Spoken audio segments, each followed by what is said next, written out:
Today's game is brought to you by Lennox Employees Credit Union, Marshalltown Area Chamber of Commerce, Assured Partners, Legends American Grill, Jensen Ford, Sports Plus, Sports Medicine, Edward Jones, Zach Wall, Capone and Brown, Wayward Social, Zeno's, McGregor Furniture and Mattress, Pence Appliance and TV, Wells Fargo Advisors, Marshalltown Community College, The Embers, Marshalltown, Bruin Manufacturing, Ken's Transmission, Brown's Shoe Fit, Central State Bank, Calvin Rocket Bar and Grill, Top Crafters, Marshalltown Hy-Vee.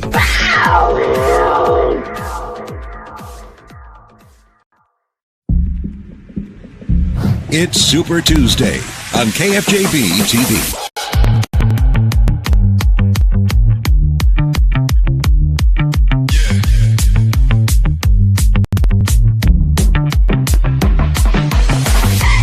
Welcome to the countdown to tip-off.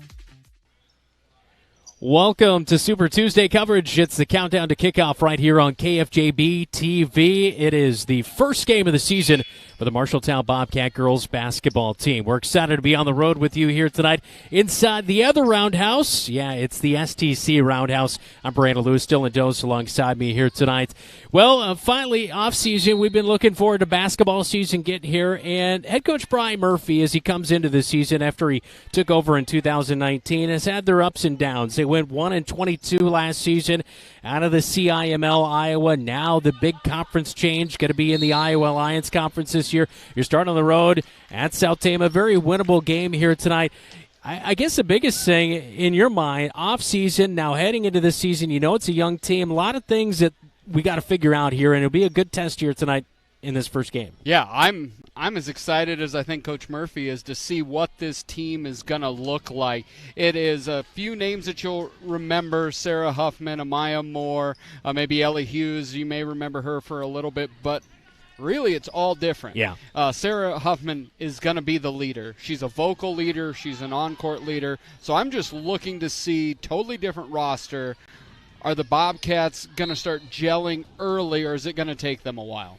Yeah, and that is the thing with a young team. Can you create your own energy? We were just talking about that earlier tonight. And then how do you do when the turnovers maybe pile up? And these are two teams that a year ago, they averaged more turnovers a game than they did average points. That's something that's got to give, and you got to get that corrected. I don't care what level of basketball you're at. That's not a stat you want or any sport. But really, that is a big deal, is can we take care of the basketball? This is much more a perimeter-led team than maybe Murphy teams in the past, be it Paige Wurzberger, Sophie Youngkin, and others playing more of a two-post at a time. We won't really see that this year.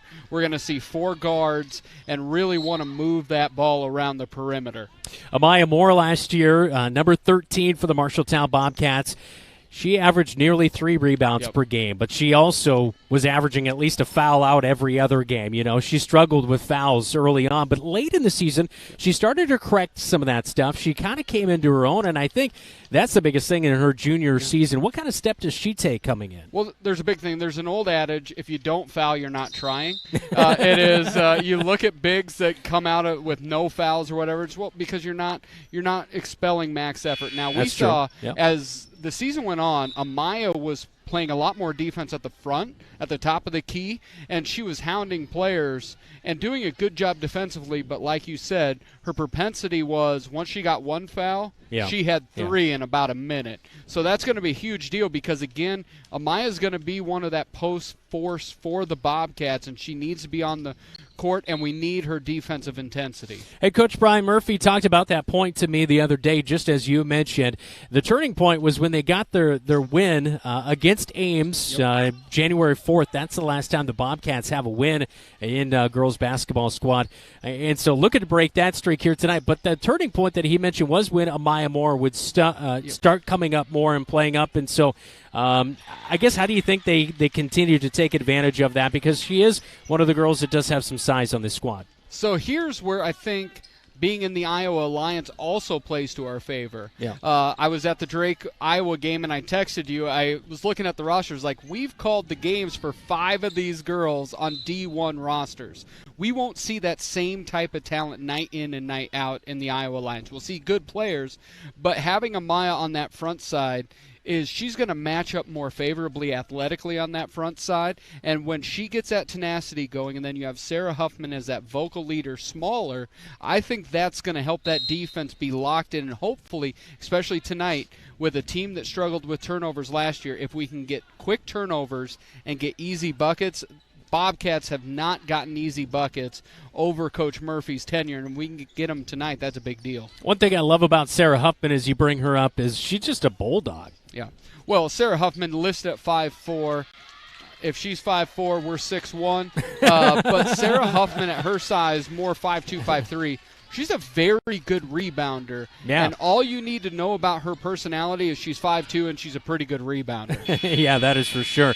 Another lady that I'm excited to see is Sydney Kapayu. You may recognize that name on the boys' side of things. Drake Kapayu's younger sister. I think this is she's a freshman, obviously, so there's going to always be growing pains, especially freshman and sophomore seasons, as we just talked about with Amaya Moore. But also, as a freshman, you can't teach basketball IQ. And if you come up from a basketball family, and Drake's a pretty good defensive player, if you can at least bring your defensive lunch pail every game, I think she's going to be a quality piece to this team. Yeah, basketball is an interesting game. There's just certain people that can see it and know it immediately. Yeah. And I feel like anytime you can add basketball IQ people, that's actually maybe even more important than athleticism at some level, especially when you're trying to build a foundation. And there's not just one freshman on this varsity team. We've got a whole fistful of freshmen. So these are going to be names that Bobcat fans are going to recognize here in 2, 3, and even 4 years. So we're going to see a lot of growth this year, a lot of highs, and we'll see some lows. Yeah, that is for sure. When we come back on our countdown to tip-off here from the Roundhouse at South Tama County, we are going to dive into our area key matchups. And, of course, we get going here tonight in girls basketball. On Saturday, we'll get going with the scrimmage for Iowa City West and Marshalltown inside the Roundhouse for boys basketball. And then this season officially starts next Tuesday, a week from now, as the basketball season gets going for the guys next week. We are live at South Tama High School. This is Bobcat Basketball. This is the countdown to tip-off on KFJB-TV. It's time for a new ride or a new-to-you ride. Lennox Employees Credit Union is here to help with new and used vehicle loans. Rates are as low as 2.24% for up to 60 months for new vehicles and used vehicles for 48 months. Go to their website, lennoxecu.com, for further details and membership eligibility, or call the office to talk to a loan officer. Low auto loan rates from Lennox Employees Credit Union, 1004 East Main Street in Marshalltown. Member NCUA. Small businesses are the backbone of our community. Marshalltown Area Chamber of Commerce reminds you that when you shop locally, you are benefiting members of our community and adding to our local community overall. You'll find local business owners are generally more knowledgeable, provide better service, and even know their customers by name. Marshalltown Area Chamber of Commerce exists to be an advocate for our business community. Membership in the Chamber benefits your business and adds to the strength of our advocacy efforts. For more information on shopping locally and Chamber membership, go to Marshalltown.org. The right insurance agent can make all the difference. Assured Partners agents represent multiple insurance companies. They can pick and choose from a larger variety of outstanding insurance options. Assured Partners also handles life and health insurance and Medicare supplement coverage. With access to local, regional, and national insurance companies, Assured Partners will create policies tailored to the coverage you need. For more information, go online to assuredpartners.com/Marshalltown. Power through partnership with Assured Partners in Marshalltown, Toledo, and West Des Moines. Legends American Grill is Marshalltown Steakhouse. Ribeyes and sirloins, aged, hand-cut, and served with your choice of 2 of Legends' legendary sides and a dinner roll. If you are a prime rib fan, Legends has prime rib every Friday and Saturday starting at 4 p.m. With 3 sides to choose from, it's chef-seasoned and slow-cooked to tender, juicy perfection. Try Legends Prime Rib, and you'll know why it's Marshalltown's favorite. Legends American Grill is Marshalltown Steakhouse.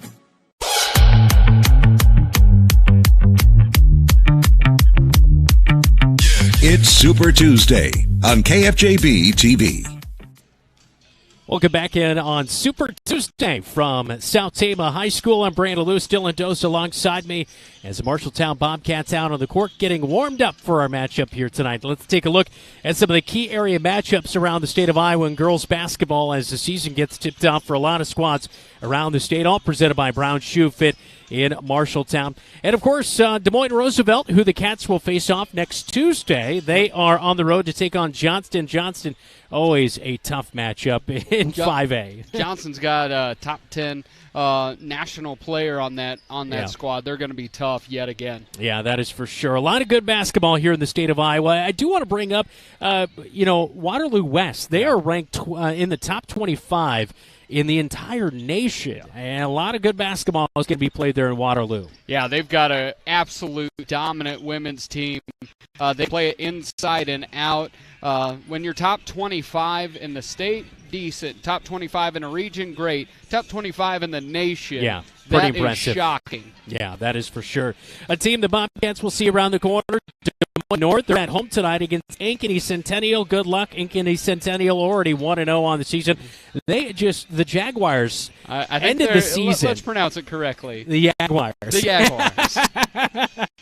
They ended the season for the Bobcats last year, 73-22 in that 5A Region 2 semifinal last year. They just find a way. They reload every season, Ankeny Centennial. They're an absolutely they're an electric team. They're able to play inside out, and they play that inside and kick it back out for those three balls, and they will run you off the court. Ames Little Cyclones, they are on the road to take on Southeast Polk here tonight. Ames already 0-1 on the season. Of course, the Bobcats will face off against Ames later this season, but Ames Little Cyclones lost to Cedar Rapids Jefferson 65-19 in their opening game, and I think that's the thing for Ames. They struggled last year. They're going to struggle again, unfortunately, this year again. Well, 2 years ago we saw them, and they had that inside out, and they were quite good. Yeah, they were. But one of the girls transferred to Ankeny Centennial. Ankeny Centennial younger, and then one of the others is playing at Drake. Yeah. But last year they really struggled. They did not reload whatsoever, and it looks by the sake of that first game that it might be another tough year for Ames as they shift off to the Iowa Alliance Conference as well. And, of course, here tonight in Class 4A, as we were just talking about 5A around the state of Iowa, some good matchups. Hoover we'll see this year. They're already 0-2. They take on Woodward Granger, as well as let's try to find Waterloo West if they're in action here tonight, because they're at the 4A level. I don't see them in action tonight. But anyway, a lot of good games getting going here on the first night of it, and then we really look forward to basketball on Friday night or on Saturday afternoon in the Roundhouse, a scrimmage with Iowa City West, which has some former Iowa Hawkeye players. Yeah, and you're looking at it right there. Important player for me is my childhood, of course, A.C. Earl. His son is a junior on that team. Head coach Fran McCaffrey, the youngest of the McCaffrey boys, Jack McCaffrey, is sophomore, almost 6'10", can shoot it from anywhere, and may be the best McCaffrey out of the group, along with other just star-studded players. Last year, Marshalltown was able to get the victory in the scrimmage. This year, I'm intrigued. I think it's going to be an awesome day. I think it'll be a really good game. And that pregame show starts at 1 o'clock. We tip off at 1:30 on Saturday. You can watch that game right here on KFJB-TV, Iowa City West and Marshalltown and boys basketball. And then things really get going next week. Tell us about that schedule next week for the Bobcats. Yeah, we get kicked off. As you said, we're at Des Moines Roosevelt. Roosevelt, just a tough place to play, let alone football. Football or basketball can be a tough place to play. Thursday, you get to be up in Newton, and we've had a house of horrors at Newton with better basketball teams than Newton's had and still come out with losses. And then Urbandale. We have Urbandale at home first. Doubleheader for us to come back home. Urbandale's always pretty good, but we won't be hearing a lot of those suburban Des Moines schools' names. And then we have Mason City on the 9th, and then go back to Lincoln. We're at Roosevelt, then we go back to Lincoln, Fort Dodge, and then Des Moines East before the Christmas break. Yeah, it'll be I wouldn't say a grueling schedule, but it will definitely put you into a test early on in the season. Yeah, I believe this first half of the schedule is so important because the Bobcats, as they shift into the Iowa Alliance Conference, and this is no shade on the teams going to the Iowa Alliance Conference, every night we were calling names to D1 players. Yeah. And that's not going to be the case. You're going to have the D1 player here and there. It's going to be good basketball, but it's not going to be that. So if the Bobcats can string some wins together, I truly believe on the men's side, we're going to be one of the 2 or 3 favorites for the conference. And for the women, I think we can put some wins together this year. That'll be the largest win total in Coach Murphy's Build tenure some confidence. as a Bobcat. That's Exactly. definitely a big thing. That is your key area opponent matchups, all brought to you by Brown Shoe Fit in Marshalltown with a wide variety of top quality shoes. When we come back on a Super Tuesday on the countdown to tip-off, we will get Dylan's keys to victory in a scouting report here tonight on the South Tama Trojans. This is Bobcat Basketball on KFJB-TV. Shoe Fit in Marshalltown, you can find the right shoe for every occasion with a wide variety of top quality brands. Brown Shoe Fit carries the finest in footwear for both men and women with a large selection of athletic, dress, comfort, work boots, and European footwear, carrying multiple sizes and widths to ensure the best fit for you. Their expert, friendly staff is available to give you a personalized experience and find the right shoe for your needs. Stop in today at Brown Shoe Fit, 10 East Main Street in downtown Marshalltown. Since 1967, Jensen Ford Lincoln has served generations of families around central Iowa. Quality vehicles, professional service, knowledge of our product, that's a part of Jensen. But what's more important to us is a trust that is passed down from every generation. Jensen Ford Lincoln wants to serve your family. We want to be there for your first car, we want to be there for your family SUV, and we want to see you drive away in the Mustang you always dreamed of. At Jensen, we want to be here for you now and every mile along the way. At Sports Plus Sports Medicine and Physical Therapy Center, we customize each patient's treatment plan to their individual needs. What does that mean? It means that not every back or knee problem is treated the same, and that your program will be unique and designed especially for your needs or problem. This improves how quickly you will return to work or sports. The Sports Plus staff is encouraging and takes pride in your successful recovery. This is just one more reason why champions choose Sports Plus Physical Therapy as their favorite place to rehabilitate and train. Don't let concerns about current events derail your long-term financial strategy. Edward Jones financial advisor Zach Wall can help. He'll work with you to understand today's financial landscape and how to be positioned for the long term. Edward Jones can give you the tools for a reasoned, disciplined approach to investing. Call Zach Wall at 641-752-3017 in Marshalltown or online at edwardjones.com. Edward Jones, member SIPC.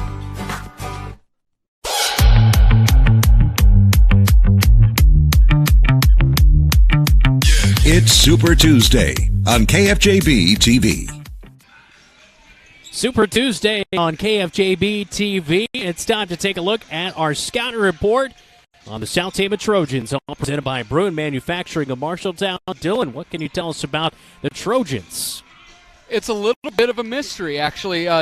Under head coach Dina Kiana, last year went 1-21, and a lot of their starting lineup is gone. Yeah. It's a lot of young players. There's some starting experience, but as you said, more turnovers than points. So they're going to rely heavily on Kayla Heck. Kayla Heck's their leading returning scorer at 2.2 points a game, along with starting 16 out of 22 points. So not a lot of point production, along with Takia Rosenberger hit a few threes last year, so the most from the outside stretch. That's really where they're at, but where we can get maybe some glimpses, you were talking with Coach Murphy.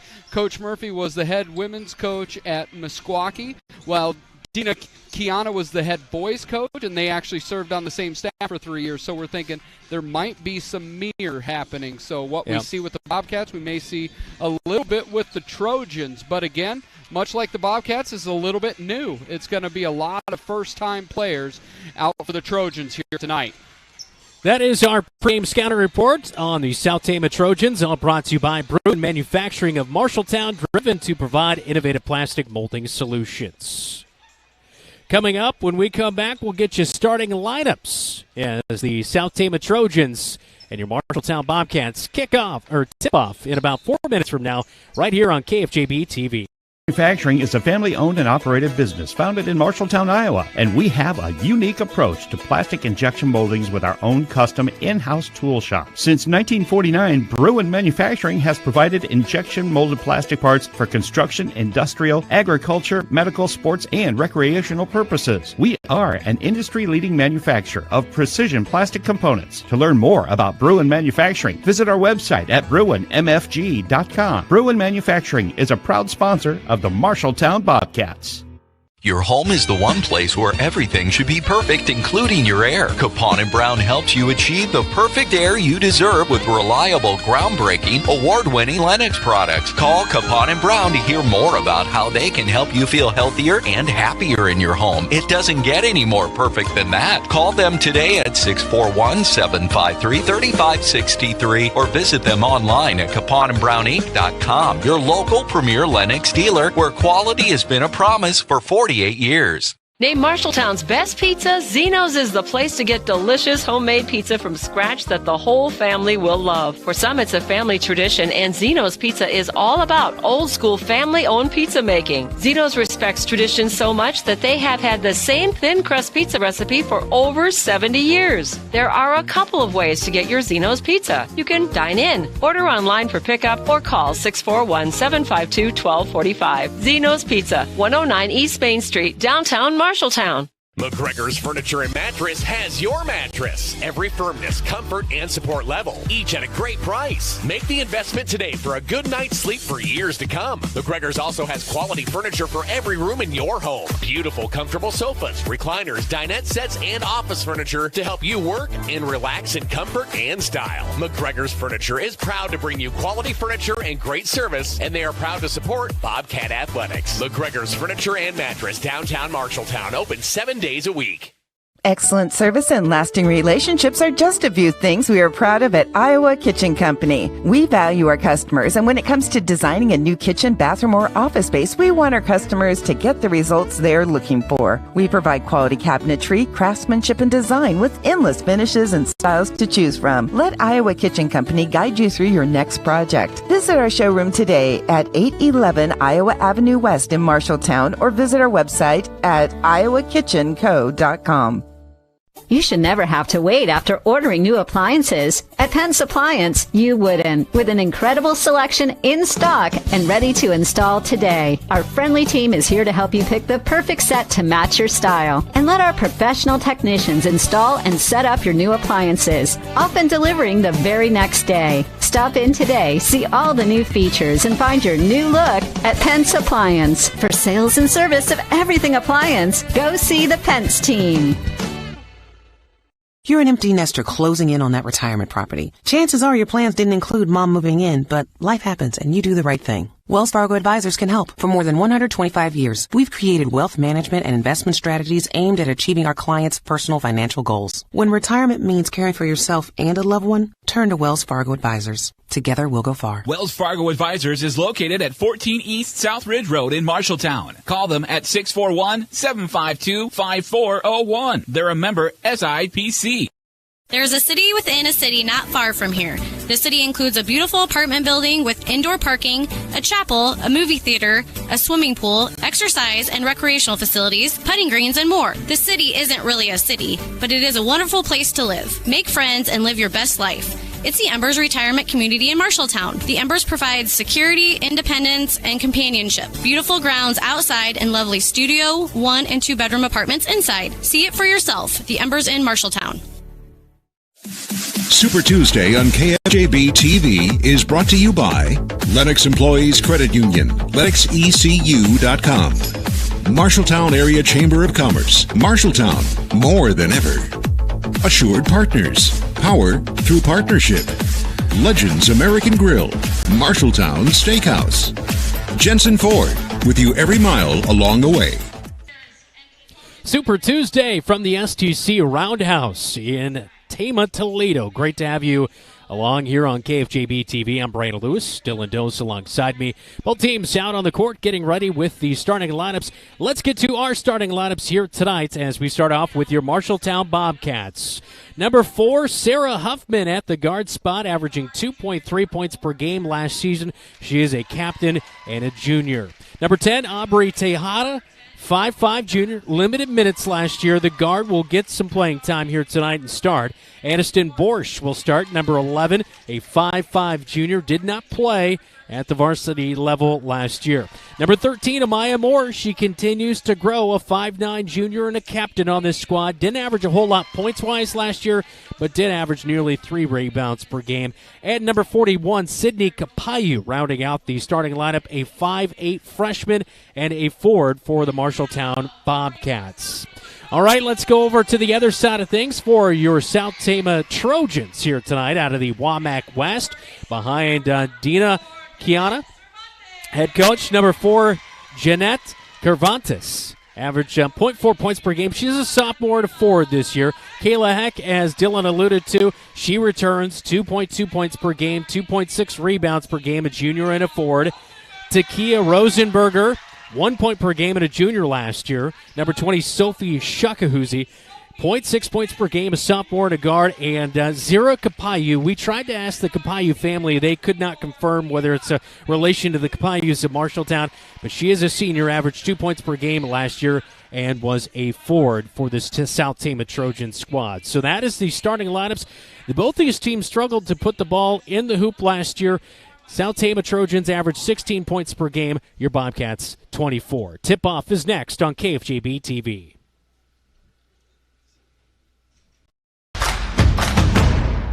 Marshalltown knows competition. We started forging trowels in 1890 and evolved into manufacturing tools for masonry, drywall, concrete, flooring, tile, paint, and more.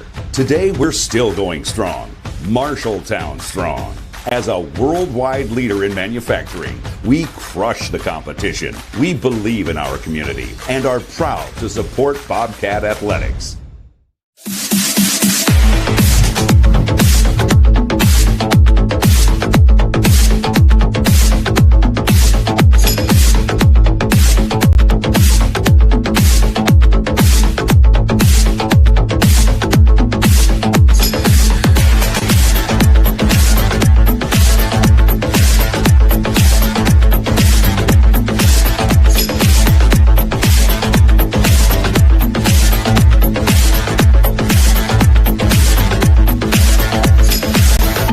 You're here for a blockbuster season.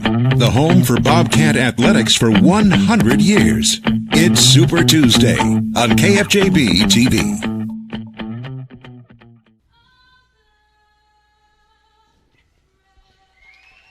National anthem just wrapping up inside the South Tama Roundhouse here tonight for the Marshalltown Bobcats. And Sydney Kapayu, we do have a number change. She was marked down as 41. She's going to be number 54 here tonight. That's, if that's the only change we have early on here, Dylan, I think we're going to be doing okay, right? We know how things get as the basketball season goes along. So after Christmas, it's just whatever ADs want to do. Yeah, we'll throw any name on there. And sometimes when they're getting these rosters to you, and you have people transferring at break, and so they might have a totally new roster. So, yeah, it always is interesting early on in the season. As South Tama Trojans host your Marshalltown Bobcats here tonight on KFJB-TV. As you see on your TV screen, the Bobcats in their new uniforms they got last year, the red tops and bottoms, blue numbers outlined in white. Trojans, white tops and bottoms, light blue. That's that North Carolina Tar Heel blue, outlined in black. And the tip-off is won by the Trojans, and can't hit it twice like that, Dylan. Yeah, you can't tip it to yourself. Correct. It's not allowed on the tip here. Unfortunately, you would have done that every time if it was allowed. Hey, 1 on 5. I'll shoot whenever I can. Every shot's a good shot. Huffman plays it in here for the Bobcats as we are underway as Aniston Borsch controls it on the right wing, and a reaching foul is going to be called here on the Trojans, as that one will come in on Cervantes, the sophomore forward. Yeah, Aniston got bailed out. She picked up her dribble with just a little bit of pressure. You got to keep your dribble alive there and not be a sitting duck. Bobcats on the right side of your TV screen in the front court. They'll go drop it into the post to Moore. Moore loses it. Back out Huffman, 3. No good off the back of the iron. Moore, they scramble. And that's a nice aggressive play by Borsch to haul in the rebound.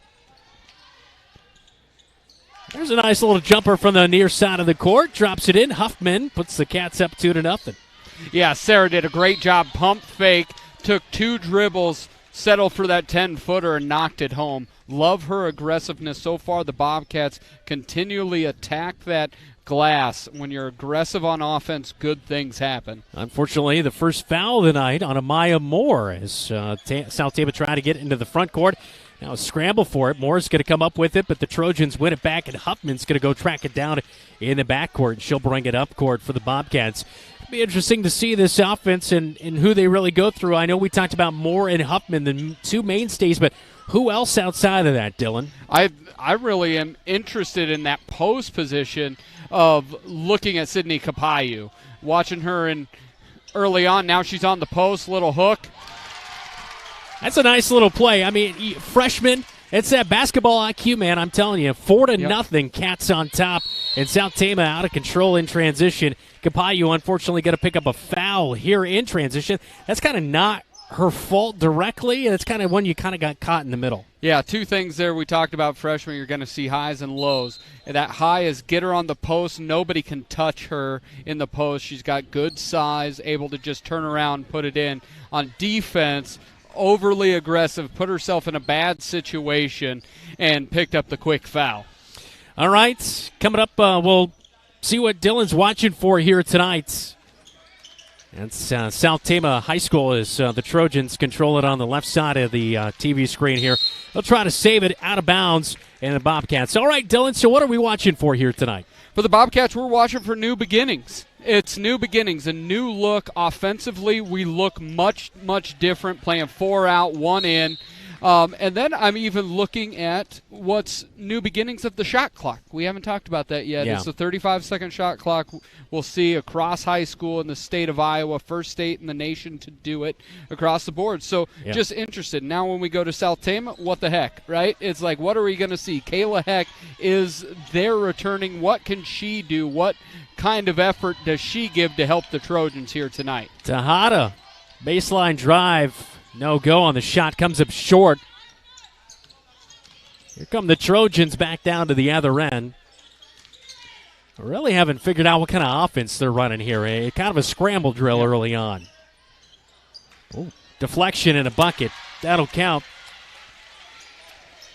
Cervantes able to put it in there, the sophomore on the right block.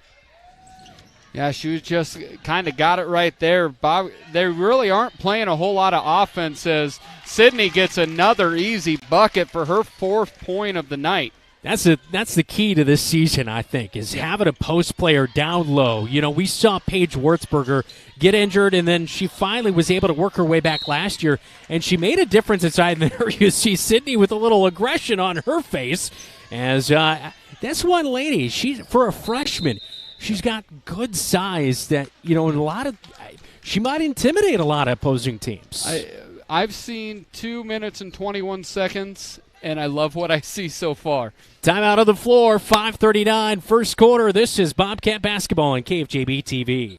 Equity in your home is power. Power to remodel your home. Take a memorable vacation. Add a deck or patio. Lennox Employees Credit Union can help you unleash the financial power you possess with a home equity loan. Consolidate debt, fund a student loan, or pay for a wedding. Home equity loans are as low as 3.74% for a 5-year fixed-rate loan. The loan process is easy. See Lennox Employees Credit Union, 1004 East Main Street in Marshalltown. Member NCUA, Equal Housing Lender, online at lennoxecu.com. Hey Cat fans, this is Aniston Bush, number 11. You are watching our Bobcat Basketball, KFJB-TV. 6-2, Cats are up early, and we like the aggressive play of the freshman Sydney Capayu. Yeah, very much so. She's been able to get a couple buckets, get a steal, and here's a turnover by the Bobcats. Still hustling. She's just much more skilled than what we've seen from the bigs early. She's aggressive. Here she knocks one away and is sprinting down to get it. Can't quite get it. But, yeah, you get her on the block, she can finish. You can throw ahead to her, she is going to finish. She creates her own space on offense and takes up space in the lane on defense.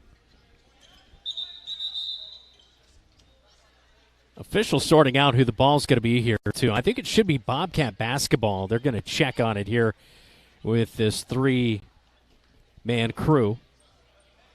And they're going to give a thumbs up. And so it will stay with South Tama. Maybe the possession arrow is what they were checking on, too. Yeah, one of the things I'm looking at, the Bobcats continue to extend defense. Can they keep getting turnovers? Trojans try to get into the paint, but a great job. Huffman steals it away, and then a foul immediately is going to be called. And I believe that's going to be her second one of the night for South Tama in Cervantes. Yeah, she's got the lone bucket, 2 fouls, and there's not a deep bench for South Tama. Not a great pass for the Bobcats, but they do win it back with Borsch. And she'll get it up to Tejada, and it's going to be thrown away. That's the thing. Sloppy ball control last year plagued the Bobcats, and early on here kind of plaguing them despite being up on the scoreboard. Yeah, really, there has been some sloppiness as Kinsley Bowie comes into the game that we don't like to see. Now, you see with Borsch here, hadn't played. Aniston Borsch did not play last year, being able to jump in and seeing some rustiness there, but the Bobcats have to do a much better job of playing just straight-up basketball. Trojans go in, count the bucket, a foul on Marshalltown. Yeah, Aubrey got caught on a little dive play, and she allowed to get back cut and had to foul. But Sophie Shanahoos was able to lay it in and get the and one.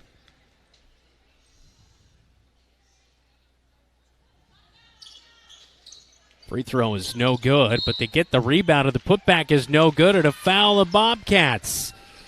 Kayla Heck got the rebound for South Tama. She's going to go to the free throw line, where a year ago she shot it at 60% from the free throw line. But the Bobcats foul there, leading 6-4 over South Tama, and giving them an opportunity on a shooting foul for 2 free throws, and the first one is nothing but net. Yeah, really, that foul on Amaya was one she didn't need to have. That all was caused because she didn't find her person and did not box out. This one will hit off the front of the iron. It's going to be a lane violation anyways on Kayla Heck.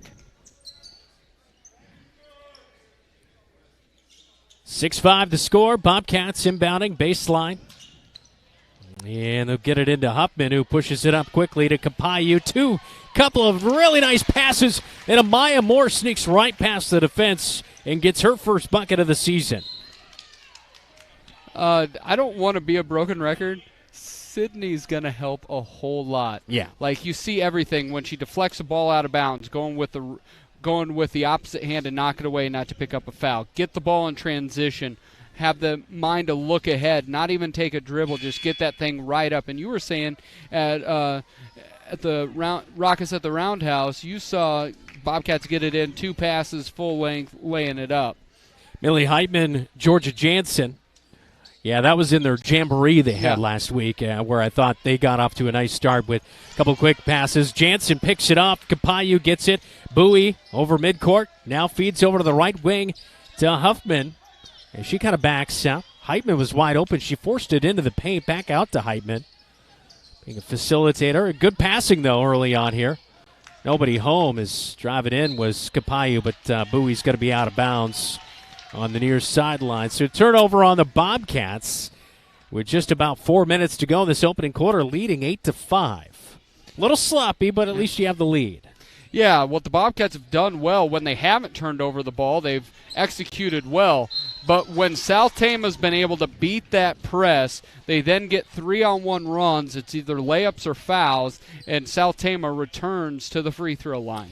Cervantes will head to the free throw line as she was fouled by the Bobcats. As just checking in was Georgia Jansen. She picks up her first foul of the night. And Jansen's going to check out. Coming in for her, actually, no, Kapayu's going to check out. Ellie Hughes will check in for the first time tonight for the Bobcats. First free throw on the attempt is no good. And the score was 8-6. The first one was made, but the second one was no good at the free throw line. Yeah. Kinsley had a nice look at that just back iron, but like her aggressiveness, being ready to shoot. Trojans take a quick shot. It gets stuck in between the backboard and the rim. Possession arrow is with the Bobcats with 3:35 in the opening quarter. The collective oohs and ahs of the crowd was fantastic. Good job by the official. Nice contingency for the Marshalltown Bobcat faithful, traveling a short distance to South Tama High School. We're inside the Roundhouse here on a Super Tuesday. And a turnover on the Bobcats. So back the other way with the Trojans. The bucket could tie this thing up here in the first quarter. Yeah, we're up to, I think, 5 turnovers, which is just way too many. Absolutely not needed because South Tama is not doing anything defensively to really warrant that amount of turnovers. Bobcats settling into that first game and really need to find their feet as that second team comes on the court. Jansen trying to force the turnover, but it will stay with the Trojans on this end of the floor, and a foul's going to be called inside. I think that's going to be on Jansen here. She went over the back. Yeah, no, it's going to be on Kinsley Bowie, they say. So Bowie will pick up the foul, and that'll be her first foul of the night.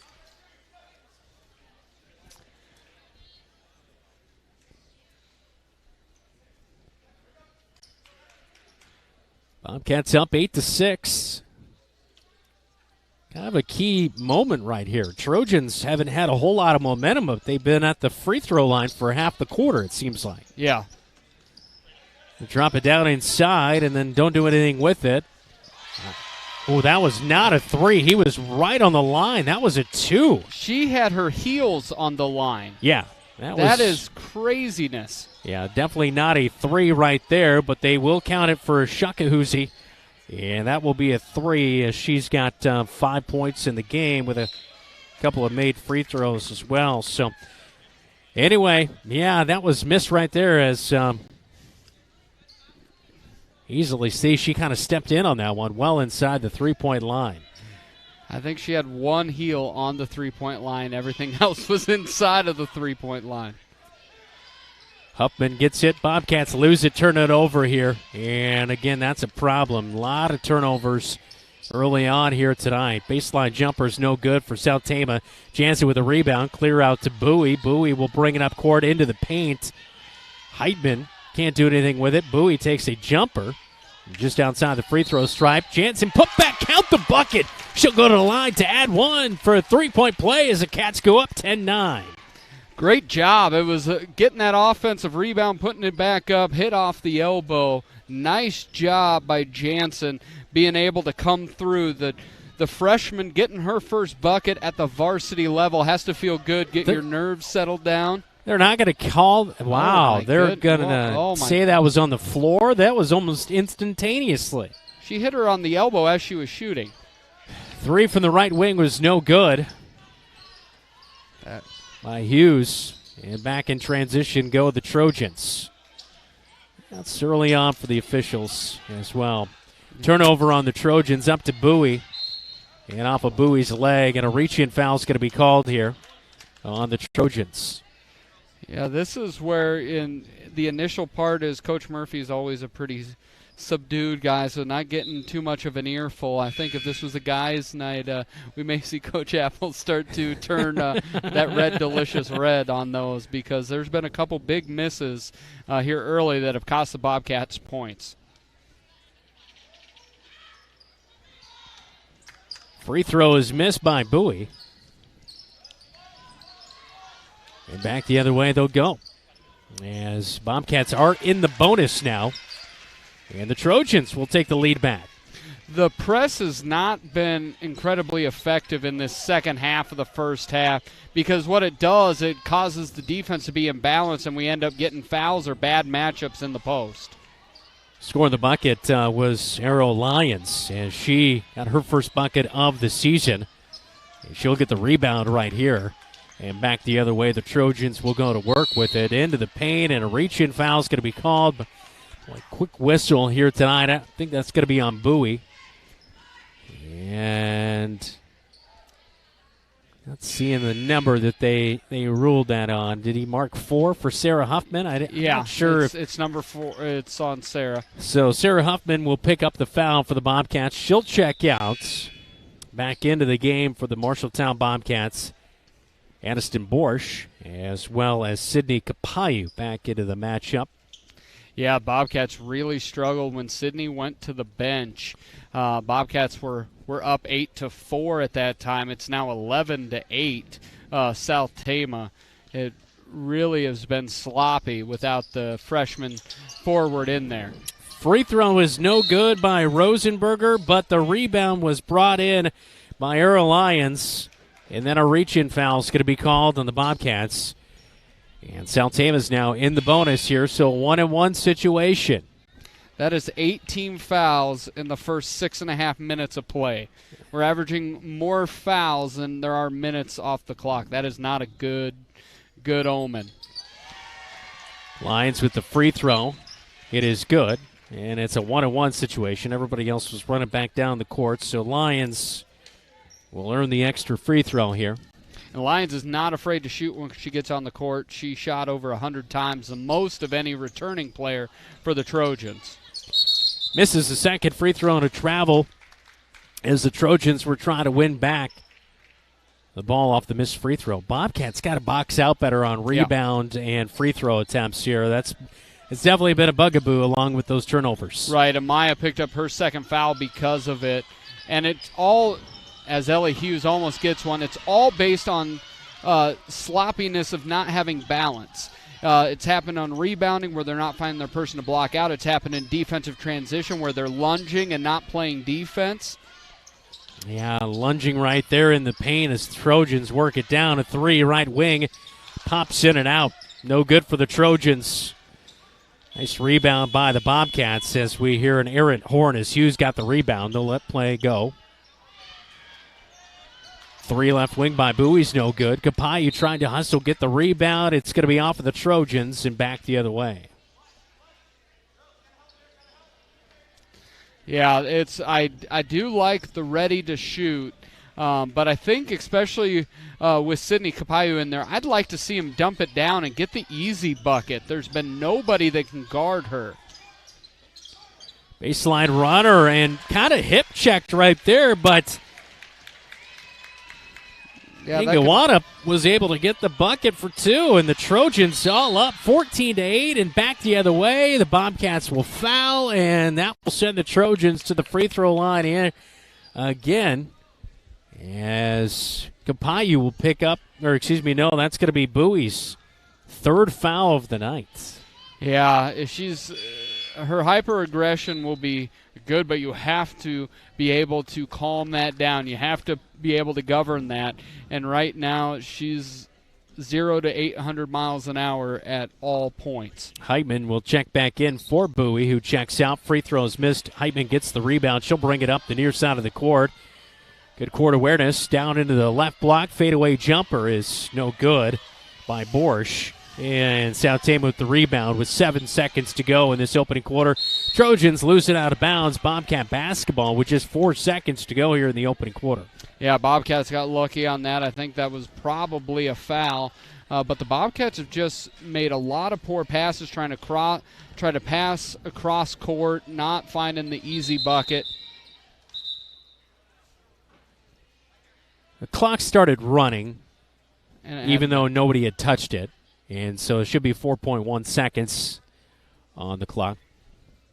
4.2, we'll call it close enough. Aniston Borsch looks like she's walking a little gingerly, maybe just first game cardio. Definitely could be. Heitman, somebody's got to put it up. Tejada. 3 is no good before we end the first quarter. 14-8, Bobcats trail here on KFJB-TV. Equity in your home is power. Power to remodel your home. Take a memorable vacation. Add a deck or patio. Lennox Employees Credit Union can help you unleash the financial power you possess with a home equity loan. Consolidate debt, fund a student loan, or pay for a wedding. Home equity loans are as low as 3.74% for a 5-year fixed rate loan. The loan process is easy. See Lennox Employees Credit Union. 1004 East Main Street in Marshalltown. Member NCUA, Equal Housing Lender, online at LennoxECU.com. Hey Cat fans, this is Aniston Bush, number 11. You're watching our Bobcat Basketball, KFJB-TV. Bobcats in an early hole here as we head to the second quarter. 8 minutes on the clock, and Bobcats already 9 fouls in that first quarter alone. The only thing more than the 9 fouls is the 10-0 run that the Trojans ended that first quarter. It's just been a lot of just not it's been undisciplined basketball. On the full court press, which I would not anticipate we continue with that so much, is we've been out of position so much, chasing fouls on that. It gets us out of position when there's a chance to get a defensive rebound. And we just have not shown ourselves to be disciplined enough to be able to play an extended defense full court. 9 of those fouls to Kinsley Bowie, who has 3. She's on the bench right now. As Borsch, Tejada, Huffman, as well out there is Georgia Jansen. And over on the far side, Ellie Hughes. South Tama is going to turn it over. It's going to be back to the Bobcats. We don't have turnover numbers on either squad, but both teams at least at probably 6 or 7 turnovers already in the game. Yeah, it's been pretty egregious all over, and they missed one early as they switched pivot feet on that, but they were able to turn it over anyways. Rebound goes out to the free throw line. Huffman can't get her put back. South Tama gets the rebound, and they'll come up the near side. As Kayla Heck, we highlighted her in the pregame show, 2.2 points per game last season. She'll go to the left block. That's an easy little left hook shot right there. There is no defensive movement. Instead of dropping the backside and shuffling, they're just kind of hopping to the side and not doing it with any form of intent. Bobcats, Jansen passes to the wrong team. Trojans get it. And then Borsch trying to go for a little scrum right there for the rebound. She's going to pick up a foul, and that's going to be 2 shots. South Tama now in the double bonus in the second quarter with 7 minutes to go. This, what started off promising in the first 2-3 minutes for the Bobcats, has really turned into just messy basketball.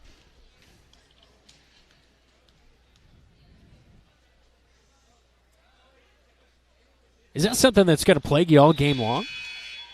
Can you get out of that? I think you can. I think it's as easy as getting a bucket.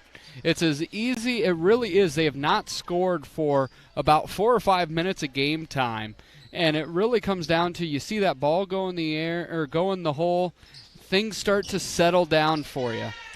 Bobcats almost got beat out for the rebound. Both free throws are missed by Sienna Defoe. The Bobcats looking for a bucket here. Huffman on the left block. She throws it away to Borsch at the top of the key. Just not a pass you can make right there. And a travel's going to be called. That'll be a turnover on Paige Krosky, the freshman for South Tama. And back the other way with the Bobcats, who need a bucket. You're right, it's been a drought. It's 16-8 as South Tama, the Trojans, have doubled up the Cats here. Yeah, and on that last play, Sarah threw to where she thought somebody would be open and didn't actually see it. I'm going straight down to Sydney to get a bucket. And almost an opportunity, but a little bit too hard on the shot. Rebound South Tama, and what do you know? Cats foul. And 2 more free throws coming. This is going to be a long night if Bobcats can't figure out their fouling troubles. And they called a foul on Ellie Hughes, which Ellie wasn't even there. Well, we've had a mysterious 3. We've had some mysterious fouls. Yeah, not sure exactly what's happening, but little jump shot from the free throw line.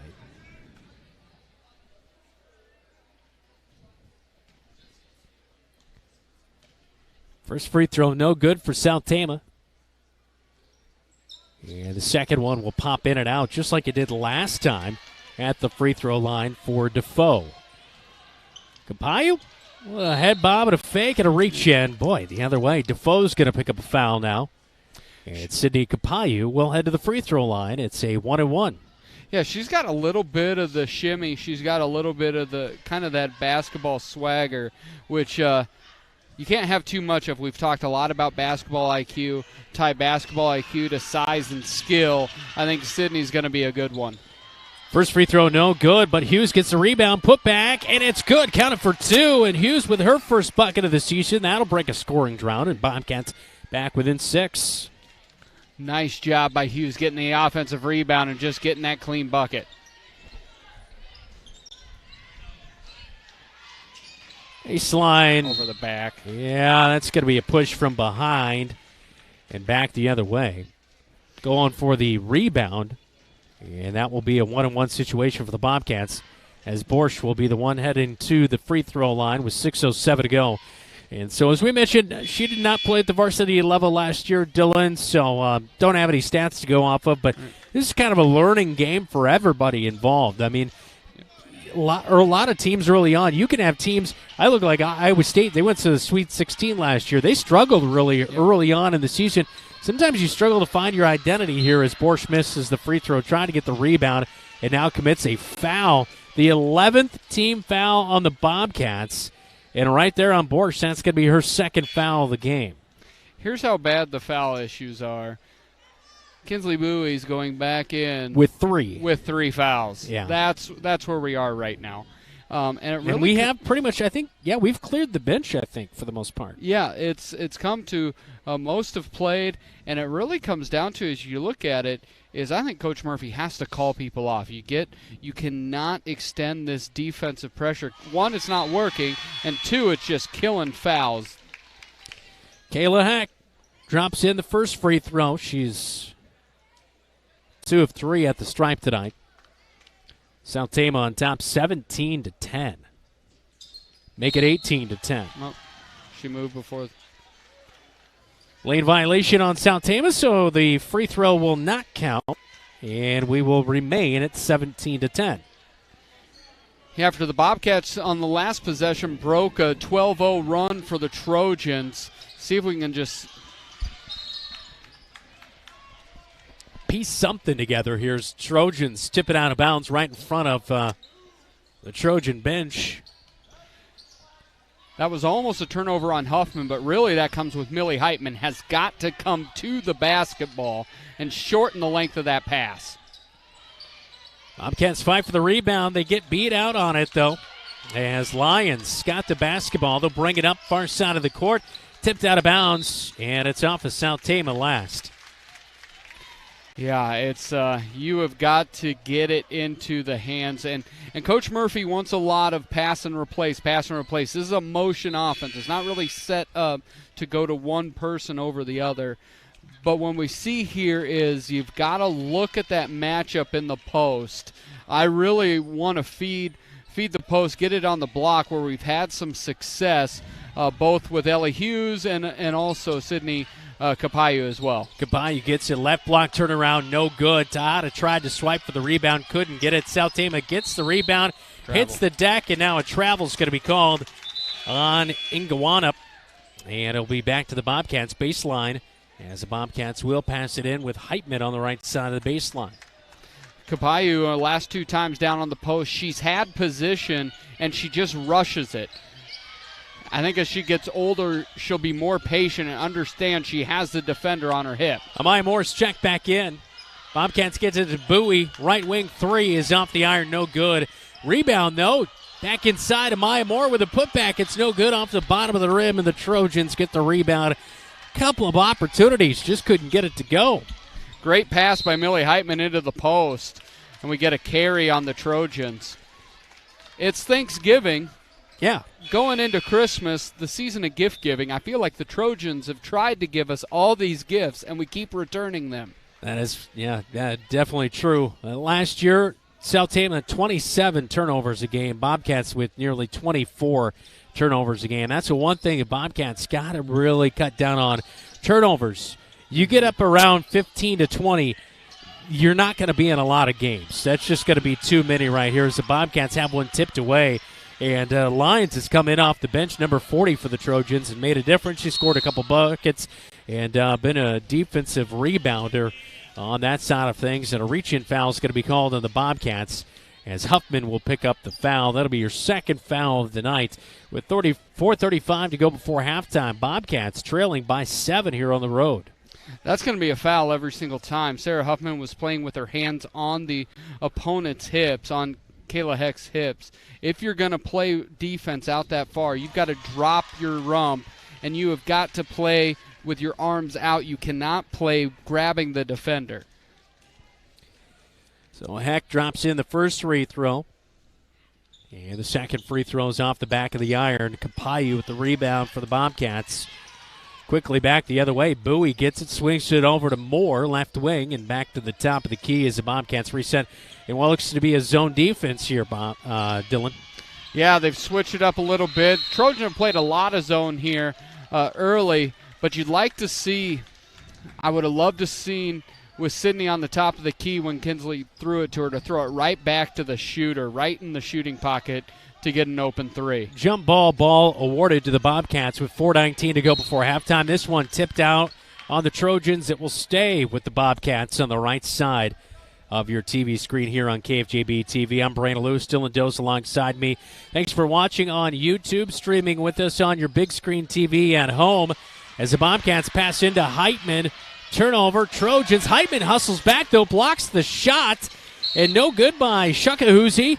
And now the Bobcats will commit a foul, and that will send the Trojans back to the free throw line. Yeah, Amaya's going to get her fourth foul. They've given her 4 fouls. Yeah, that's fourth. She's been out for quite some time here tonight. Yeah. She picked up one really early in this one, so, and just... This is ridiculous. I don't know how else to put it. I've never seen so many fouls in one half. Is the Bobcats over the last 8 minutes of play have scored 2 points. 4:09 in the second quarter. Second free throw is good after missing the first.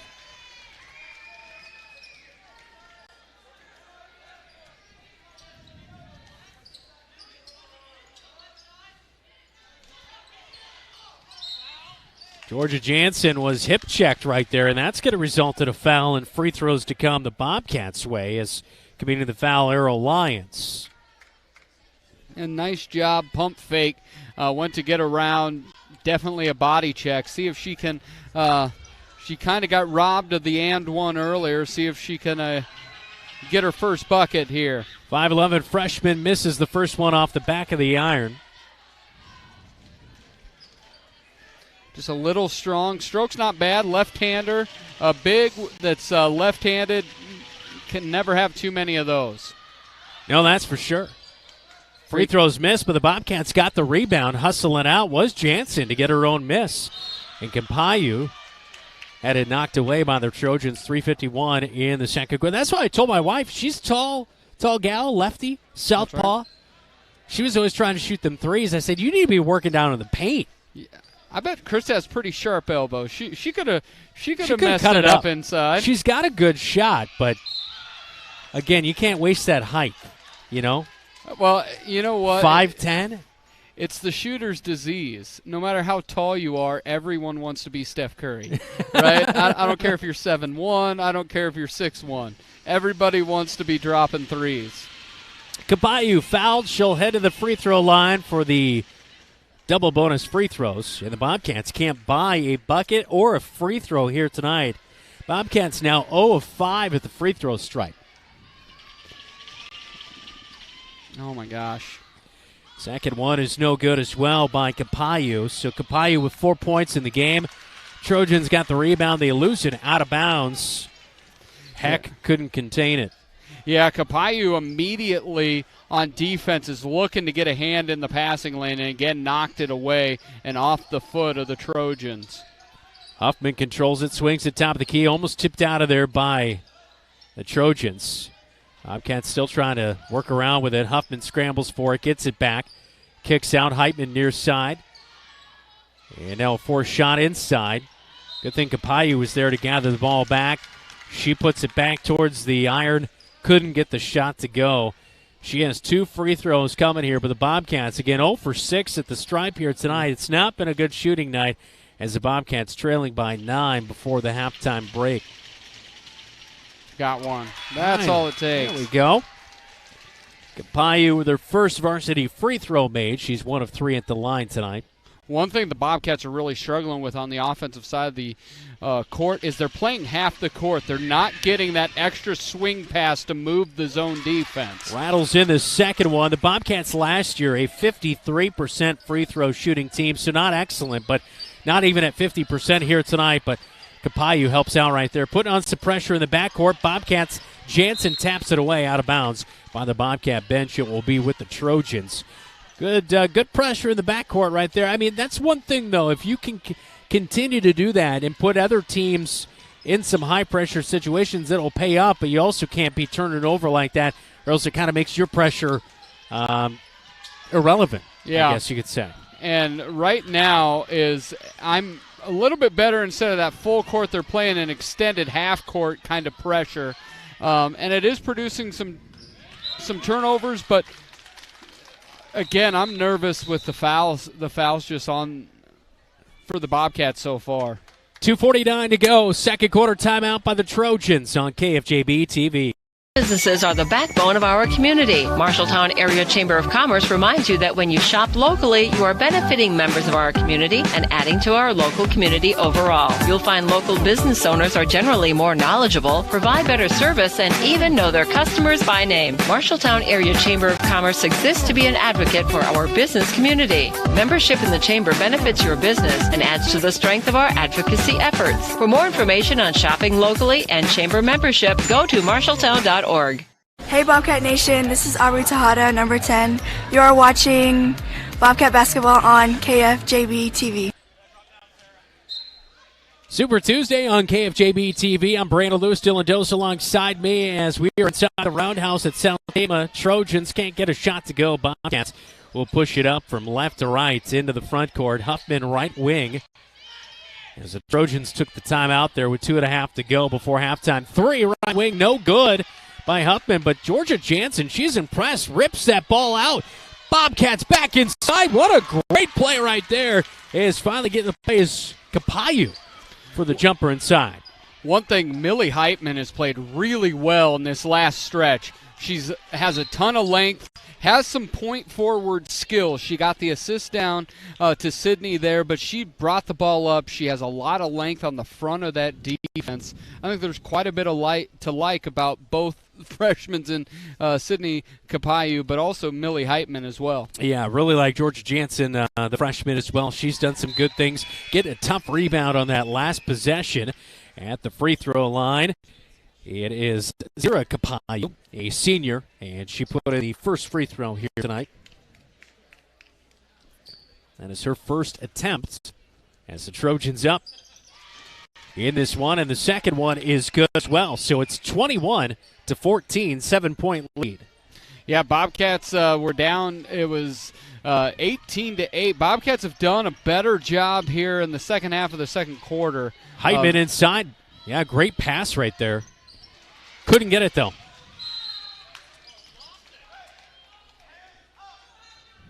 Bobcats, head coach Brian Murphy saying, hey, hands up right now. And that's the thing, when I see some of the ladies, when they get down in there, they're kind of putting those arms down a little bit. You got to get those hands straight up in the air, or you're going to get those fouls anytime that offensive player goes up for it here. And right here we see the Bobcats send the Trojans back to the free throw line for a couple of free throws. And they've just lived at the line. This is where Sophie herself has just basically set up shop, and she's paying a lease at that free throw line. Yeah, Sophie Shakahuzi, a sophomore guard. And the second one is no good after making the first one, but the Trojans get the rebound. Put back, no good. And Georgia Jansen with a rebound, a tough one again with under 2 to go before halftime. And what do you know, more free throws. I think the officials maybe need to loosen up that whistle in the second half. Maybe calling it a little too tight here for the first game of the season. And you always see that, no matter what. Yeah. Early on in the season, things get a little wild. And you'll see it with younger teams as well, just because banks open. And I wouldn't say most of them are fouls. The problem is a lot of the defense is being played with their hands and not with their feet. And so you're getting people resting their hands on hips, shoving, getting their hands down. Georgia Jansen splits him at the line. 22-15. Bobcats tipped the ball away as the pass was coming out to the left wing towards Lions.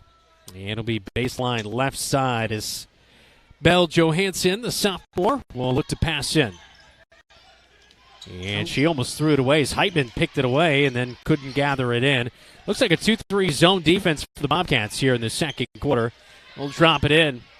Bobcats aggressive, and that is a great job there. Aggressiveness at times is good for Sarah Huffman as she right there steps in, forces a jump ball, possession arrow with the Trojans. Yeah, you love the aggressiveness, you hate chaos. Catch and shoot 3 on the inbounds. And at points, the Bobcats have played aggressive tonight. At points, they've played chaotically. Yeah. Shakahuzi no good on the 3. Coast to coast goes Huffman. And that will be Huffman's second bucket of the night. She has 4 in the game. And now Georgia Jansen forces a turnover. Putback is up and rattles in and out. No good, but Jansen sticking with it. She's got some of that basketball IQ we were talking about as well. She's getting herself in good positions for a freshman to get rebounds and putbacks. Very impressive for her. She's spent a lot of minutes out there on the court due to a lot of foul trouble for the Bobcats as she's come in for Amaya Moore here tonight to play kind of that low position there at the forward. So Trojans get into the front court. That's going to be a travel back the other way with 59 seconds to go before half. One thing we have not talked about a whole lot is the shot clock. It's a new feature, 35-second shot clock, but neither team have really been close to wearing out that shot clock in a turnover. I mean, it's never been anything where we're like, oh, shot clock's running out. So. No, the only time we've even mentioned anything to do with the shot clock is when they forgot to reset it on a change of possession and it inadvertently went off. Huffman on the floor with Heitman, as well as Tejada, Kapayu, and Hughes. Hughes has the near side. That's close to a 3, but it's going to be a long 2. It's off the backboard. No good. Heitman trying to get the rebound. Bobcats can't get to it. A tie-up jump ball positioner with the Bobcats with 41 seconds to go before the break. So this will be interesting. You know, the one thing that college basketball doesn't do a whole lot of, and I think it's a disservice, kind of a 2-for-1. You know, you don't see the emphasis on a 2-for-1 situation, but this is right here where you can get a 2-for-1 if you get a shot off within a couple of seconds here on this inbound play.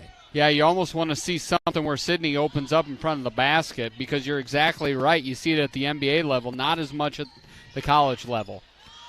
3 right wing, no good. Tejada tries to get the rebound. Trojans rip it away with 31 seconds. Shot clock is off, so Trojans can play for the final shot. But the Bobcats still scrambling for it in the backcourt.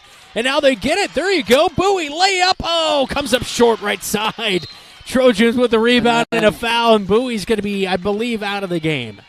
I think that's 4. I think that's 5. Oh, dear heavens. I think there might be 5 on her tonight. No, it's her 4th. Okay, they're saying Amaya 4. had 4. Okay, and so all right. All right, so 4 on Bowie. So I will say this is the first game I've ever seen 2 teammates have 4 fouls in the first half. Yeah, not something you do see a whole lot. First free throw is no good by Shakahuzi. Like that name. Yeah, it's hopefully they're not paying by the letter. That's why I like Lewis. You know, when we right. had to pay per letter, that was nice. Doze there Doze. as well. If it was a quarter is a buck. If it was 50 cents a letter, it was $2. 13 seconds to go before halftime. Bobcats could really use a shot here and a bucket with a 5-point deficit right before halftime. 3 seconds, 2 seconds. Somebody's got to put it up. Hughes will. That'll be banked in for 3 at the buzzer. And the Cats cut it to 2 before halftime. Huge play right there, Dylan. That's a huge play. What I love about Ellie, she's shown in the second quarter, she's not afraid to shoot. And it seemed like everyone was afraid to shoot on that. But Ellie lined it up, and sometimes luck is better than skill. Banked it in. Bobcats only down 2 after being down 8 points in the second quarter. At the break, it's 22-20. Trojans lead your Bobcats, but a big 3 by Hughes puts them back close in this one. Coming up, we'll get our Kins Transmission key stats and halftime adjustments when we come back on our halftime report right here on KFJB-TV. The insurance agent can make all the difference. Assured Partners agents represent multiple insurance companies. They can pick and choose from a larger variety of outstanding insurance options. Assured Partners also handles life and health insurance and Medicare supplement coverage. With access to local, regional, and national insurance companies, Assured Partners will create policies tailored to the coverage you need. For more information, go online to assuredpartners.com/Marshalltown. Power through partnership with Assured Partners in Marshalltown, Toledo, and West Des Moines. Hey Bobcats, it's Amaya Moore, number 13, and you're watching Bobcat Basketball on KFJB-TV. 22-20 at halftime. It's the Bobcats on the road, trailing here on KFJB-TV. And again, our halftime show is coming up next, right here on KFJB-TV. You help Marshalltown High School and enjoy a mouth-watering burger at the same time by ordering the Bobcat Burger at Legends American Grill. 2 quarter-pound patties with crisp bacon strips, sautéed onions, and melted American cheddar, jack, and Swiss cheeses on top of fresh shredded lettuce on a toasted bun. It's absolutely delicious. $1 from every Bobcat Burger sold is donated by Legends to Marshalltown High School activities. So, enjoy a Bobcat Burger and help MHS. The Bobcat Burger, another exclusive from Legends American Grill in Marshalltown. Hey Bobcat fans, it's Elle Hughes, 21, and this is Bobcat Basketball on KFJB-TV. Since 1967, Jensen Ford Lincoln has served generations of families around central Iowa. Quality vehicles, professional service, knowledge of our product, that's a part of Jensen. But what's more important to us is a trust that is passed down from every generation. Jensen Ford Lincoln wants to serve your family. We want to be there for your first car, we want to be there for your family SUV, and we want to see you drive away in the Mustang you always dreamed of. At Jensen, we want to be here for you now and every mile along the way. At Sports Plus Sports Medicine and Physical Therapy Center, we customize each patient's treatment plan to their individual needs. What does that mean? It means that not every back or knee problem is treated the same, and that your program will be unique and designed especially for your needs or problem. This improves how quickly you will return to work or sports. The Sports Plus staff is encouraging and takes pride in your successful recovery. This is just one more reason why champions choose Sports Plus Physical Therapy as their favorite place to rehabilitate and train. In times of financial uncertainty, how can you stay on track? Call on someone who's invested in your success. Zach Wall, your Marshalltown Edward Jones financial advisor, is here to help you. He will work to build a complete picture of your financial life, including your unique goals and passions, so he can help you achieve what's most important to you. Call Zach Wall at 641-752-3017 to schedule an appointment today. Edward Jones, member SIPC. Your home is the one place where everything should be perfect, including your air. Capon & Brown helps you achieve the perfect air you deserve with reliable, groundbreaking, award-winning Lennox products. Call Capon & Brown to hear more about how they can help you feel healthier and happier in your home. It doesn't get any more perfect than that. Call them today at 641-753-3563 or visit them online at caponandbrowninc.com. Your local premier Lennox dealer, where quality has been a promise for 48 years.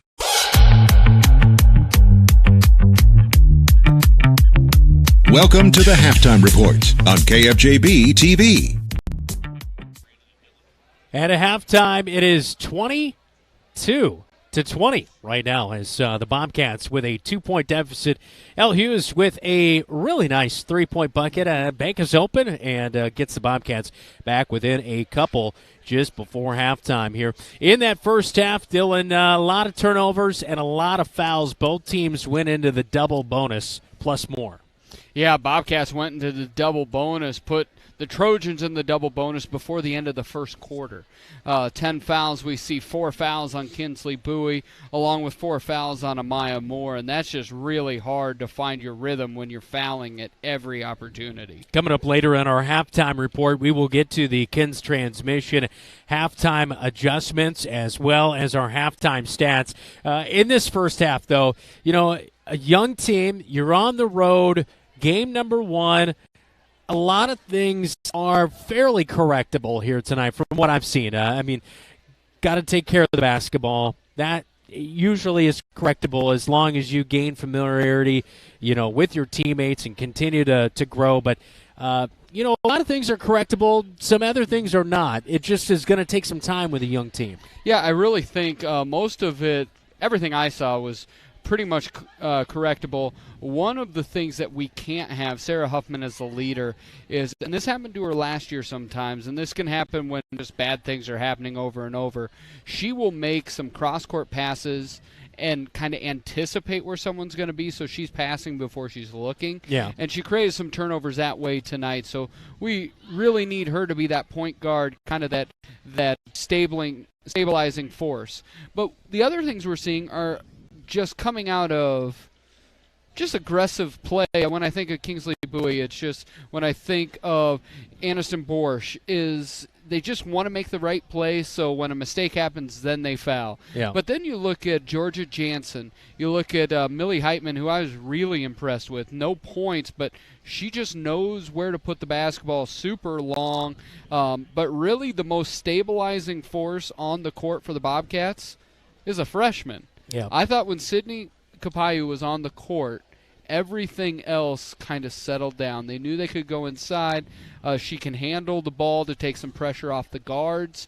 So really, I think I'm anticipating all that mumbling and here and there to say I'm really intrigued to see what this second half looks like. Yeah. You've gotten that first half out, your first half of varsity together. You go back to the locker room, you breathe. Everything resets. You're not in the double bonus. You come back out. You put a really solid second half together, and you go home with a win. At halftime, it's 22-20. Tama leads against your Bobcats on KFJB-TV. Town's best pizza, Zeno's is the place to get delicious homemade pizza from scratch that the whole family will love. For some, it's a family tradition, and Zeno's Pizza is all about old-school family-owned pizza making. Zeno's respects tradition so much that they have had the same thin crust pizza recipe for over 70 years. There are a couple of ways to get your Zeno's Pizza. You can dine in, order online for pickup, or call 641-752-1245. Zeno's Pizza, 109 East Main Street, downtown Marshalltown. McGregor's Furniture and Mattress has your mattress. Every firmness, comfort, and support level, each at a great price. Make the investment today for a good night's sleep for years to come. McGregor's also has quality furniture for every room in your home. Beautiful, comfortable sofas, recliners, dinette sets, and office furniture to help you work and relax in comfort and style. McGregor's Furniture is proud to bring you quality furniture and great service, and they are proud to support Bobcat Athletics. McGregor's Furniture and Mattress, downtown Marshalltown, open 7 days a week. You should never have to wait after ordering new appliances. At Penn's Appliance, you wouldn't. With an incredible selection in stock and ready to install today. Our friendly team is here to help you pick the perfect set to match your style. And let our professional technicians install and set up your new appliances, often delivering the very next day. Stop in today, see all the new features, and find your new look at Penn's Appliance. For sales and service of everything appliance, go see the Pence team. You planned and saved for your child to go to college, but medical school after graduation was a surprise. A happy, expensive surprise. Wells Fargo Advisors can help. For more than 125 years, we've created wealth management and investment strategies aimed at achieving our clients' personal financial goals. When opportunities surprise you, turn to Wells Fargo Advisors. Together we'll go far. Wells Fargo Advisors is located at 14 East South Ridge Road in Marshalltown. Call them at 641-752-5401. They're a member SIPC. Are you looking for an affordable way to update the look of your shower or vanity top? At Top Crafters, we offer more than just countertops. The possibilities are endless with custom and standard shower bases and panels. Wilson Art's innovative wall panel system and the Onyx collection both make custom showers easy. These systems are beautiful, durable, and made in the USA. Top Crafters also has a huge selection of laminate, solid surface, quartz, and granite. For your next project, stop into our showroom at 811 Iowa Avenue West in Marshalltown. Why choose Marshalltown Community College for your education? A quality education. Hands-on career training. Convenient on-campus living. One-on-one attention from my instructors. Earning my AA degree and transferring to university, all while saving money. Why was MCC the right choice for me? The great student activities and the friends I met. 2 convenient locations and the option to take online classes. The right choice is MCC. There's a city within a city not far from here. The city includes a beautiful apartment building with indoor parking, a chapel, a movie theater, a swimming pool, exercise and recreational facilities, putting greens, and more. The city isn't really a city, but it is a wonderful place to live. Make friends and live your best life. It's the Embers Retirement Community in Marshalltown. The Embers provides security, independence, and companionship. Beautiful grounds outside and lovely studio, 1 and 2 bedroom apartments inside. See it for yourself. The Embers in Marshalltown. Marshalltown knows competition. We started forging trowels in 1890 and evolved into manufacturing tools for masonry, drywall, concrete, flooring, tile, paint, and more. Today, we're still going strong. Marshalltown strong. As a worldwide leader in manufacturing, we crush the competition. We believe in our community and are proud to support Bobcat Athletics.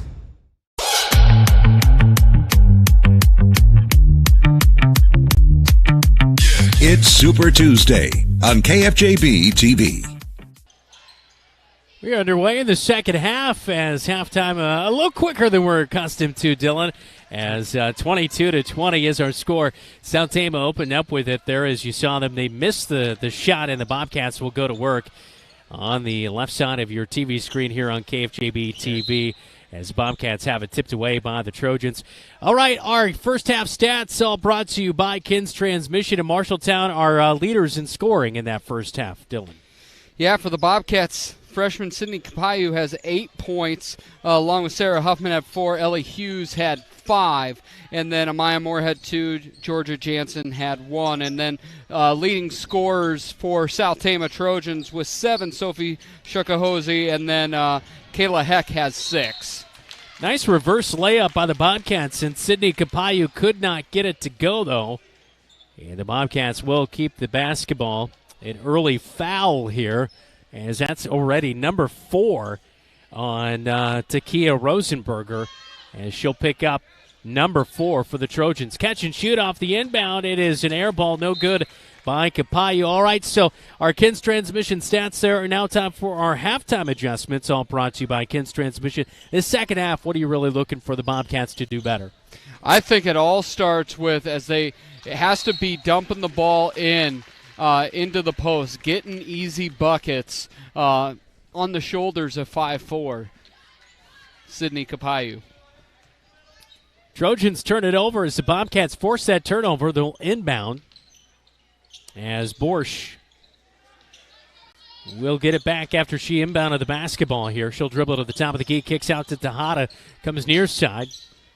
Huffman dribbles, kicks it back out, top of the key. Borsch thought about it, now takes a runner in the paint. That one way up high on the backboard. And the Trojans will haul in the rebound and push it across the midcourt line. One of the things is you drive that and you have a shooter come off your hip. All you have to do is do a reverse dribble and throw it back to her. We're going to call that a 3 for South Tama, and it's 25-20.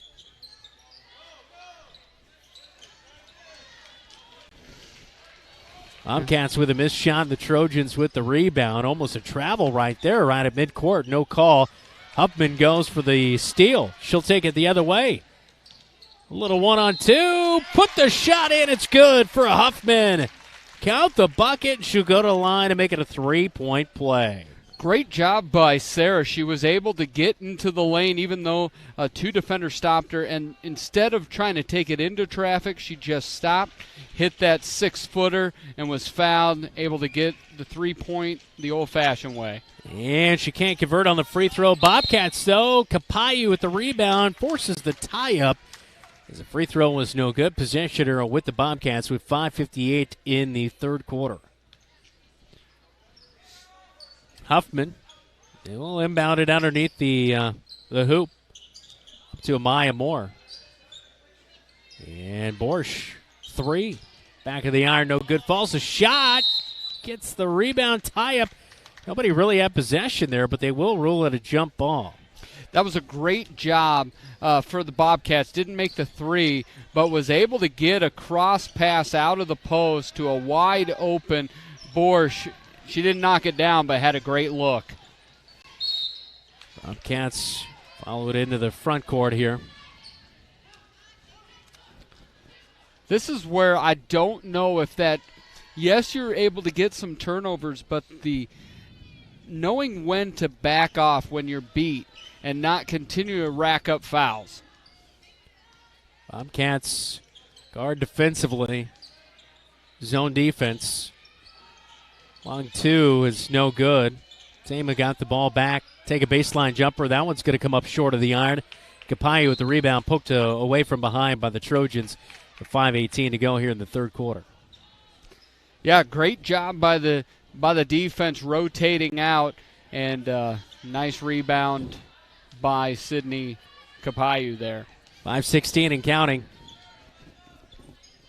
Borsch across midcourt stripe. Swings it over to Tejada. Huffman. Back over to Tejada. She'll dribble out to Borsch, top of the key. She'll look backside, down to Moore. Puts on a move at the left block. That foul's going to be called on the floor. I think that's going to come in on Cervantes. Yeah, number 4, and that will be a foul on her. Her 4th of the night. They say it's actually on Kayla Heck. Yeah, and that's a big foul. But really the Bobcats, as the Trojans zone defense all night, the Bobcats have stayed on one side of the court. On this last possession, they were able to get it cross-court to the post and be able to get a foul on the Trojans. Borsch drops it into Kapayu. It's a 1-on-2. She has it tipped away, gathers it back in, and a reach-in foul from behind. It's going to be called on Takia Rosenberger, and I believe that might be her 5th of the night. And it's not going to be on Rosenberger. Did they rule it on Rosenberger? Right? Who'd they give it to? Let's see. It is her 5th. It is her 5th if it is on her, and it is going to be on her, and so she's out of the game.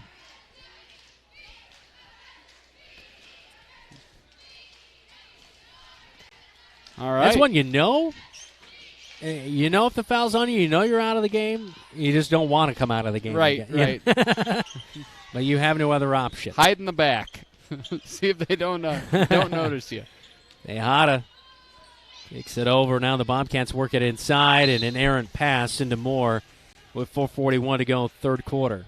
Borsch thought she'd do the pump fake, drop it down, but when Borsch went for the dribble drive, Amaya turned her back. Ooh, that was almost a travel by the Trojans in the backcourt. We get over to the midcourt stripe.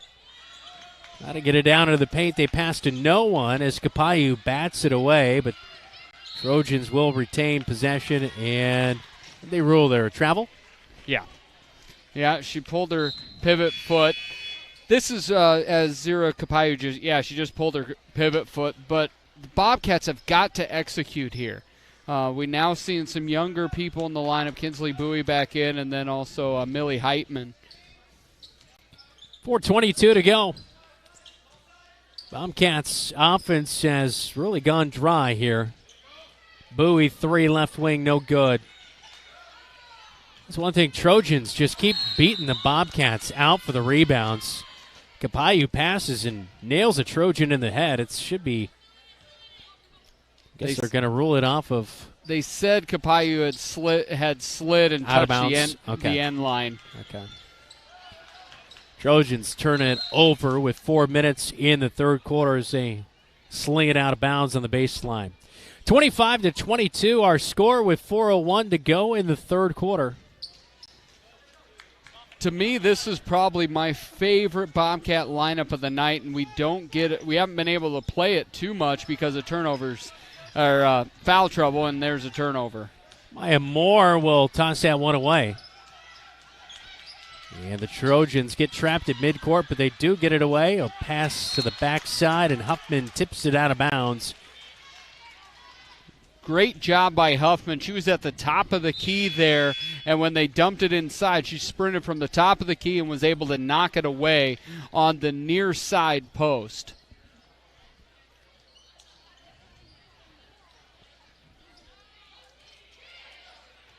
Baseline right side. Trojans pass it in.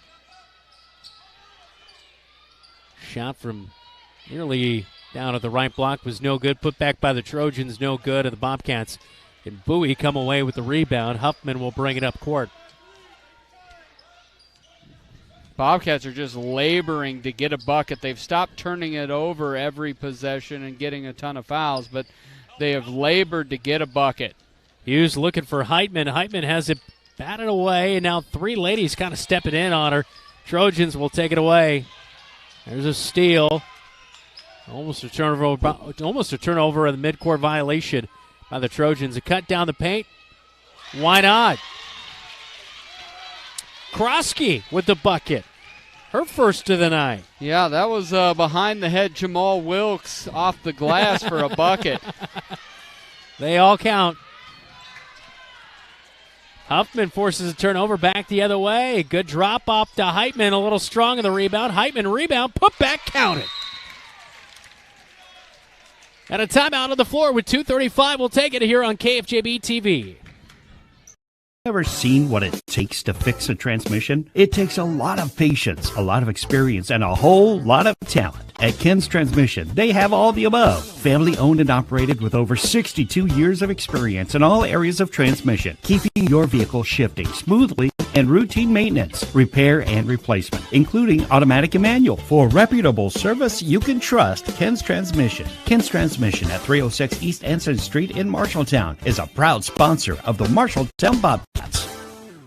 Small businesses are the backbone of our community. Marshalltown Area Chamber of Commerce reminds you that when you shop locally, you are benefiting members of our community and adding to our local community overall. You'll find local business owners are generally more knowledgeable, provide better service, and even know their customers by name. Marshalltown Area Chamber of Commerce exists to be an advocate for our business community. Membership in the Chamber benefits your business and adds to the strength of our advocacy efforts. For more information on shopping locally and Chamber membership, go to marshalltown.org.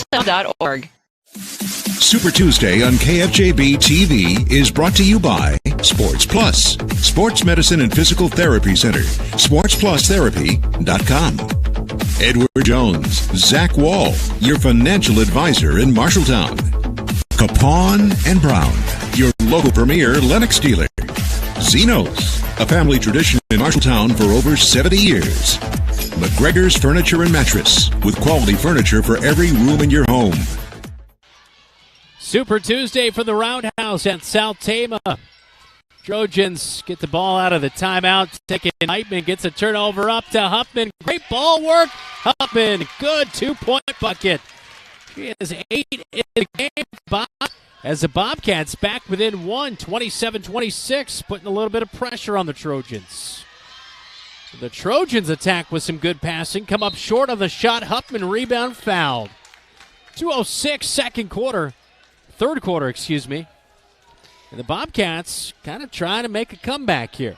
Yeah, it looks able to execute. And again, Millie Heitman, so easy to show. She's the assistant coach's daughter because she plays like a coach out there, always making the right play. Great pass there as Huffman is able on the receiving end to get a bucket. Bowie top backside. Heitman shot a little bit strong, and it will be rebounded by the Trojans. Krosky came up with it. And now the Trojans lose it out of bounds back the other way with a 1:43 to go, third quarter. They say that's Trojan basketball? Yeah, Should be Bobcat basketball. Yeah, it definitely did not go off of a Bobcat there. I guess you could have called a bump foul, but you couldn't call it out on the Bobcats, but they chose the option that was not on the test. How about this? We've almost made it through the third quarter, and the Bobcats only with one foul so far. It's hard to believe. Keep quiet. I can't believe you said that. And now foul immediately as I say that on the Bobcats with 1:38 to go, third quarter. Bobcats down by 1, 27-26. Errol Lyons fouled. She was a 38% free throw shooter last season. That is on you, sir.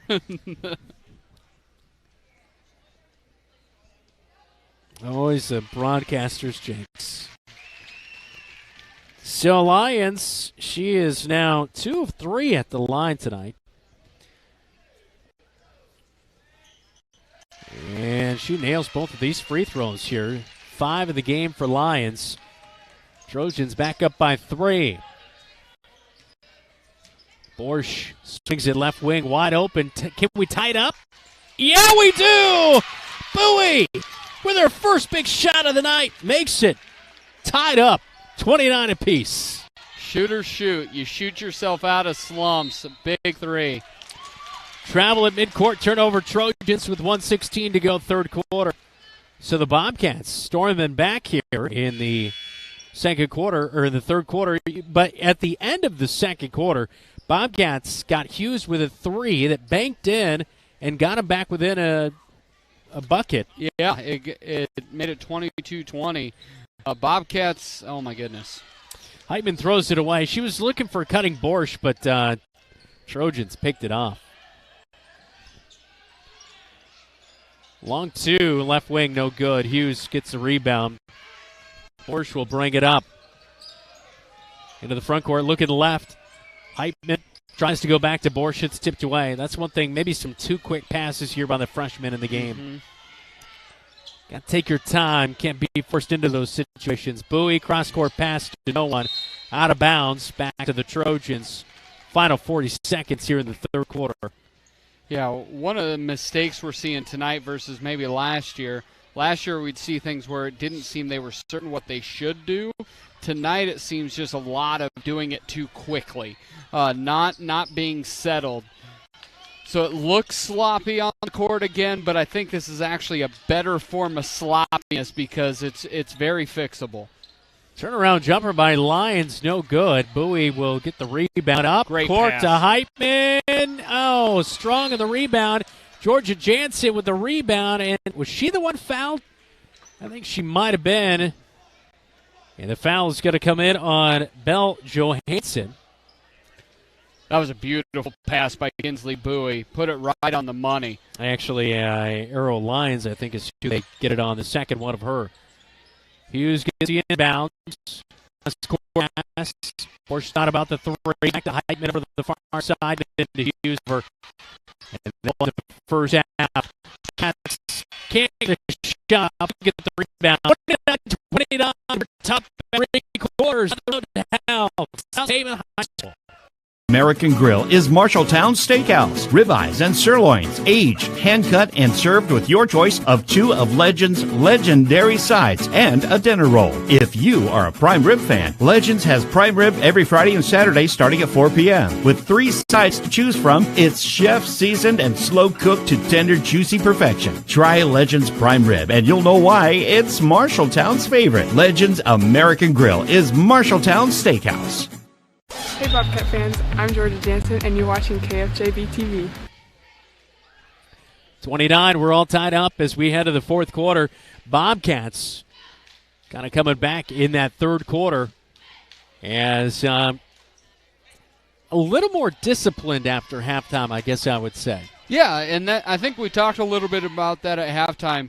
Maybe a lot of the nerves and, first time you're in this rotation, first time you're on a varsity court, even a high school court, and just get that halftime, breathe, get some Gatorade, talk to coach, be able to look back at what you did, and now come into that third quarter. I thought after those first 4 minutes, they really settled in and were able to execute offensively well. Bobcats in the front court. Huffman, baseline jumper's no good. Moore rips around the rebound. Put back off the iron, no good. Gets a rebound again. Back out to Huffman. 3. Come on, get in there. No. Doesn't draw iron. And it's out on the Bobcats. Yeah. Boy, good offensive opportunities, just not converting. Love to see Amaya just put that off the square, let the glass do the work for her, and not try to be too perfect by dropping it over the rim. Turnover, Kapayu has it. 3-on-2, has numbers, but loses the basketball, gets it back. Huffman fakes, drives, baseline, kick to Moore. Off the iron. And a tie-up jump ball. Possession arrow with the Cats. It'll stay on the left side of your TV screen here on KFJB-TV. Great job by Sarah. Switched it, apparently. It's going to be with the Trojans here. Anyway. Huffman got her defender up, and instead of just hitting that jump shot, dropped it down to Amaya Moore. Borsch picked it off on the inbounds, but tosses it away. Just too quick here tonight. Game moving a little too fast for a lot of these ladies. Yeah, it seems to be on like 1.25 speed. That's a good comp right there. Bobcats almost force a turnover in the backcourt. Trojans get it into the front court. Tipped away. Huffman has it. Boy, what a great play by Huffman, and then she's going to be fouled by the Trojans. That'll be a foul on Defoe. Willem's daughter making it out to South Tama. All these fake relationships that you make up. Hey, everyone's a big fan of. Yeah, you say it enough out loud, people will be like, I think it's Willem Dafoe's great-grandchild. Yeah, I think so, yeah. I heard that somewhere. Kinsley Bowie, related to David Bowie. That's right. Well, that's Bowie. I know, I'm just kidding. But it's still the same. They just decided when they came over from that England, side of the relatives, they decided to go with Bowie. The other one's going with Bowie. So yeah, and it's just when you come over the boat, you just got to watch out for the Bowie. That's right. Huffman at the line for the 1-1 as the Cats are in the bonus here. As the Trojans tip it out of bounds, Huffman misses on the free throw. This feels like a game where the Bobcats honestly should be up 12-14 if they were just executing opportunities. Tejada gets the inbounds. Kapayu drives in. Long shot, maybe just a little outside of her range as far as good shots for her. But around the perimeter, Borsch fakes a three, drives down the paint. Runner, count it. Yeah, that was a great job. She tried that a little bit earlier, was a bit erratic, but that was a great job. In the zone offense, they got it from sideline to sideline, got every defender moving. Borsch dribble drive into the lane and drops in a teardrop. Bobcats with their first lead since the first quarter, I believe, Dylan. Yeah, this is after that big 12-0 run at the end of the first, into the second. Bobcats find a lead 31-29. See if they can continue to put the pressure on the Trojans. Kapayu got the rebound of the clear out to Huffman here. Back to Borsch at the top of the key. Left wing, Tejada. Yeah, Huffman down the paint, kicks out, and a reach-in foul is going to be called on Zira Kapayu. 1-1 at the line with 6:06 to go in the game. Yeah, on that initial where Sarah had a wide open three, didn't take it. What you want to see from her, she doesn't have to shoot that three, but you want to see her at least attacking off of that, not just holding the basketball there. Keep the defense moving. Can Huffman add to the lead on the 1-1? And she misses the front half off the back of the iron. No good, but the Bobcats get the rebound. Huffman tries to force a bad pass. Can't get it. Trojans clear it out. Lyons brings it up near side. They get it up court to Heck. Heck inside, and Trojans went for the rebound. That looked like that was off of Cervantes, but it's going to stay with the Trojans apparently. Dylan, the official, does have a closer view than you. He does. Catch and shoot off the inbound three is no good. Trojans out of bounds, and they'll get it this time. Apparently a closer view doesn't always mean a better view. You are your biggest fan. If not, Xavier's pretty high up there. I'm 1B. 31-29. Bobcats, Huffman, three. Oh, I thought it was going to pop out, but it goes in. Three. Big one. Second three made of the third three of the night made for the Bobcats. A much better job by the Bobcat offense of swinging the ball side to side and getting wide open shots in this Trojan zone defense. Bobcats up 34-29, 5-point lead. Left hook shots, no good. Trying to go a little Larry Bird out there from the free throw line. Out of the Trojans' foot of Cervantes. And it's back the other way with 5:05 to go in the game. Bobcats with just one win a year ago. They went 1-22, went 1-9 in CIML Iowa play last year. And, of course, getting a road victory like this would be good. Their last win January 4th, 36-24 over Ames. That their only win a year ago. So Heitman's going to bring it up here for the Bobcats. But, Dylan, just a good note to start the season on a win would be a good one here tonight. Yeah, a win at some level, especially early on, and you got to attack that way. That Georgia Jansen has to go after that basketball. Got to be a little more aggressive. Georgia Jansen let the Trojans by her and get that basketball. We've seen her be aggressive in that first half with rebounds, but now the Trojans going to put a little bit of pressure on in the backcourt. Yeah, Bobcats, oh my gosh. Turnover on the Bobcats. Errant passes. Lions.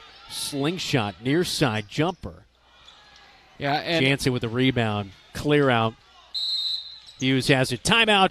Bobcats will take a timeout. 34-29. 5-point lead for the Cats on KFJB-TV.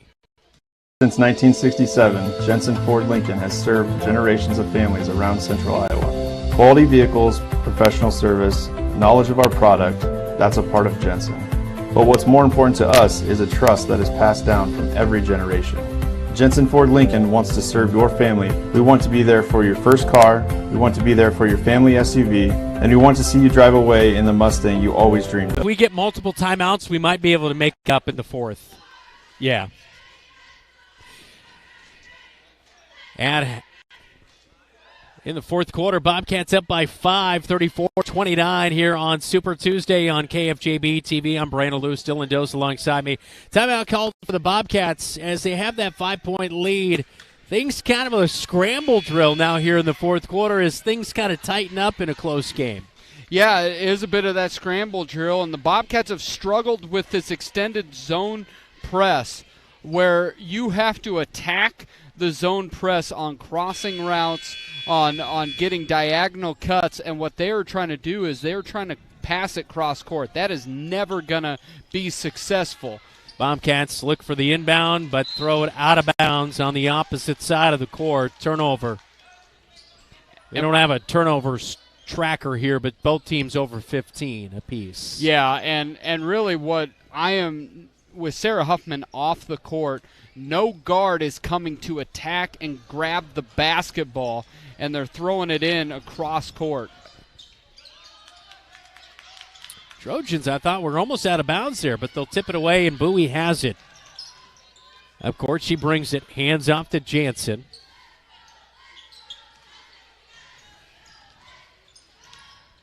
Jansen gets it back. Bowie.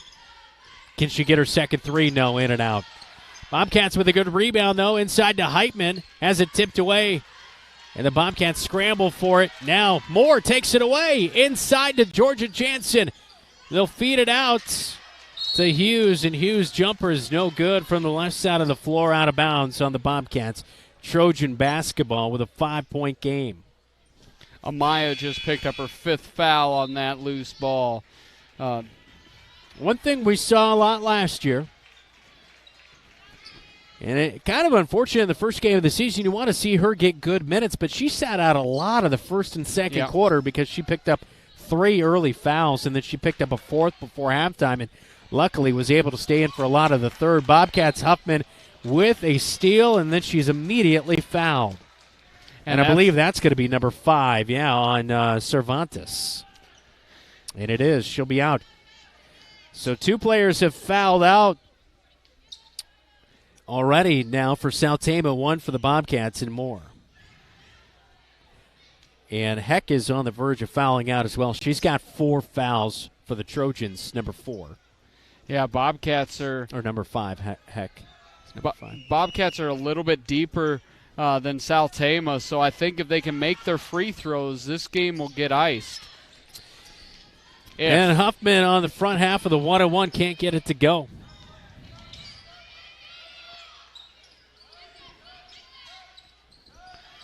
Bobcats in a zone defense, a really packed in 1-2-2. Heck, jumper's good. Brings you within 3. Heck's first bucket of the second half for the Trojans. And she has got that rainmaker jump shot, hits the ceiling almost and drops in. Hughes inside against 2, tries to get the bucket, can't get it to go. Bowie rebound, put back, off the front of the iron, rebound hauled in by Defoe. No relation to William. But to Willem. William totally unrelated. Who is Willem Defoe? Willem Defoe is he played he was we'll let you think about it. We'll take a quick timeout. Bobcats are up 34-31 on KFJB-TV. Choose Marshalltown Community College for your education. A quality education.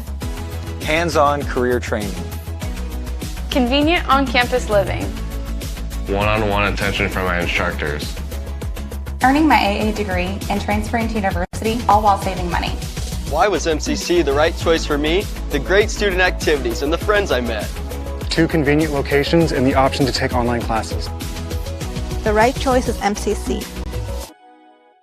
Hey Bobcat Nation, I'm Millie Heitman. You're watching KFJB-TV.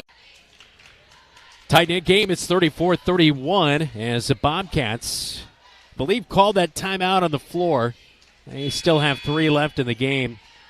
But right here, things kind of tightening up. South Tama back within 3 here. Bobcats going to see a lot of fouls. There's still 5 more fouls to give until the Bobcats get the Trojans into the bonus here tonight. So Bobcats definitely have the advantage on the foul side and the depth, as you were mentioning. Yeah, they've got to make their free throws, though. Laser 3 is no good. South Tama gets the rebound. Putback is no good by Alliance. Bobcats get it up to Heitman real quick on a fast play. Heitman's shot's no good. It was blocked, and she'll head to the foul line. And she has, how many team fouls do the Trojans have over there? And they're in double bonus. It's a double bonus. It is double bonus, so over the 10 mark now. Yeah.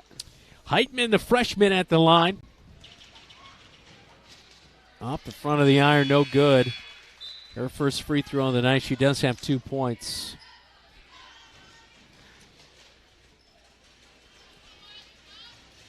It just feels like a game of a ton of nerves tonight.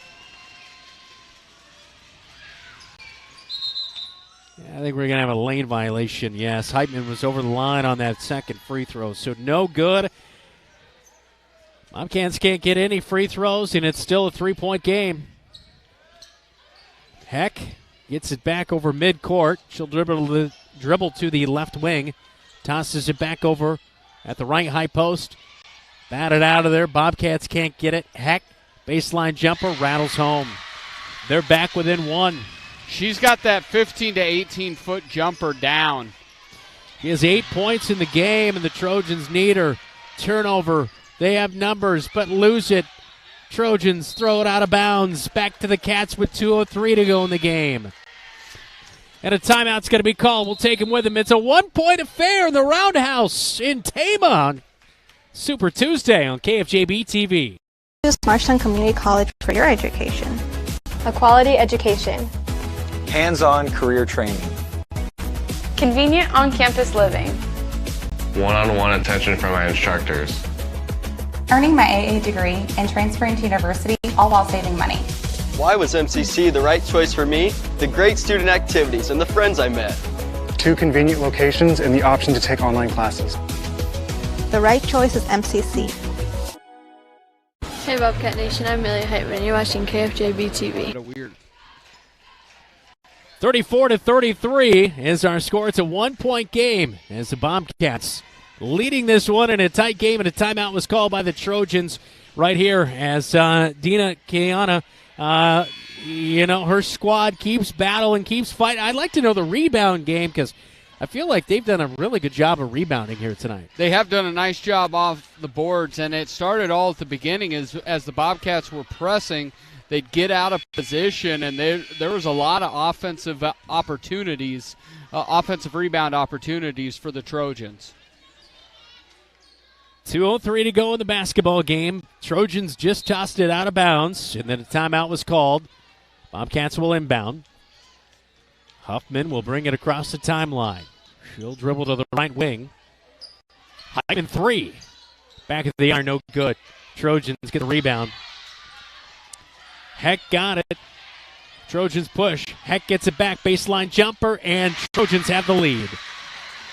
She has 6 points in the second half, and all 6 have come here in the fourth quarter.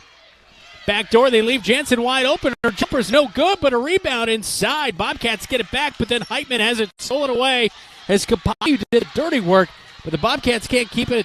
90 seconds to go in this one. Trojans up by 1. Heck, backdoor gets it. 8 points in the fourth quarter. Timeout, Bobcats. They trail 37-34 on KFJB-TV. insurance agent can make all the difference. Assured Partners agents represent multiple insurance companies. They can pick and choose from a larger variety of outstanding insurance options. Assured Partners also handles life and health insurance and Medicare supplement coverage. With access to local, regional, and national insurance companies, Assured Partners will create policies tailored to the coverage you need. For more information, go online to assuredpartners.com/Marshalltown. Power through partnership with Assured Partners in Marshalltown, Toledo, and West Des Moines. Hey Bobcat Nation, this is Hannah Norton. I'm a post, and you're watching KFJB-TV. 37-34. Cats seeing the Trojans with a little run here late in the fourth quarter. Yeah, we said it earlier. What are we watching? What the heck? And it's been Kayla Heck all fourth quarter. Playing with 4 fouls, too. Playing with 4 fouls. So the Bobcats, we should have been attacking her, putting her in precarious positions. But she is so good with that jump shot in between, say, 8 to 18 feet. It's been nothing but net all fourth quarter long. Well, as you look on that Hy-Vee Marshalltown scoreboard on KFJB-TV, just 1:18 to go in the game. Bobcats trailing 37-34. Borsch at midcourt has it stolen away as Heck, and that will be the 5th foul of the night. She's out of the game. A reach-in, she didn't really need to do it. Borsch was a little bit, lackadaisical coming up, and I think she thought she could take advantage of that, but she does reach in, and that'll be foul number 5. She'll be out of the game. But, yeah, she's definitely one of their key players in Kayla Heck, the junior, fouling out here tonight. As 8 points in the fourth quarter, she finishes the night with 12, and the free throw comes. It's made by Borsch, but the officials will call off the free throw, and I'm not really sure what was going on here.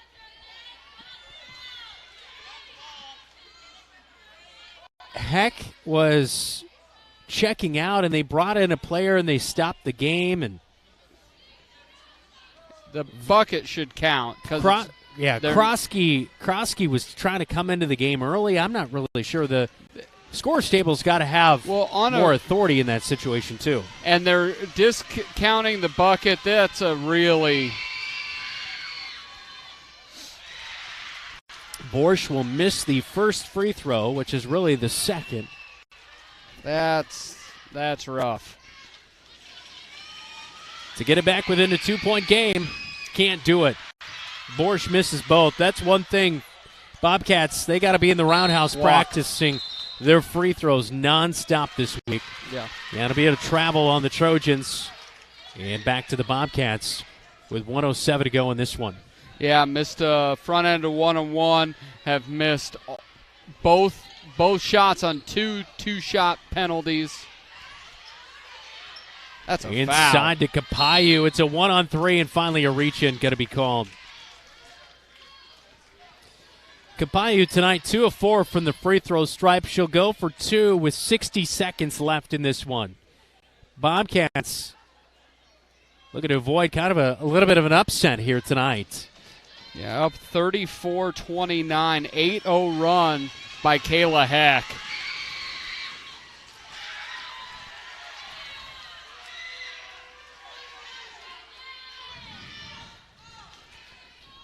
Big miss right there on the first one. Kapayu with the second. And misses that one as well. So 0 for 2 at the line. Huge misses here in the game at the free throw stripe. Bobcats should be leading by about 10 if they would have made half of their free throws here tonight. Get it, Force will bring it up far side. Over to Borsch. Borsch drives in, kicks back to Huffman. Now to Heitman, drops it in. Jansen dancing, 1 too many dribbles. Should have just went right up with it. Turnover, jump ball. Back to the Trojans with 33 seconds in the game. Shot clock will be off on the possession. And Bobcat fans wanted Millie Heitman to shoot the 3. She was wide open there in the corner. Timeout on the floor. We'll keep it right here during this timeout. 37-34. Bobcats trailing in this one. Each week during the season, we'll be naming our Bobcat Player of the Week, all presented by Calvin Rocket Bar and Grill in Marshalltown. Open for dine-in or to go. Visit them pre or post game. Dylan, our next game coming up on Saturday afternoon. It's Iowa City West inside the Roundhouse boys basketball as Marshalltown will host. We'll start the pregame at 1, tip-off at 1:30. Big game. It's a scrimmage, does not count in the record book, but boy, it will count towards momentum setting you up heading into week number 1 next week.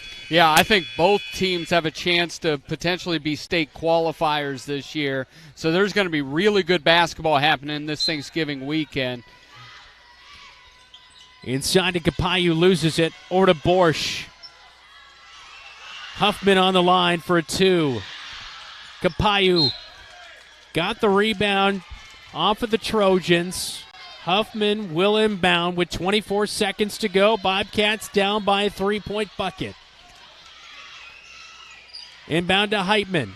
Borsch, top of the key. Runner in the paint. Strong. 2 free throws. Bobcats have just got to get something to go through the net. Trojans have shown any bit of pressure, they'll turn over the basketball, but we've got to get a bucket to go in to set up that pressure.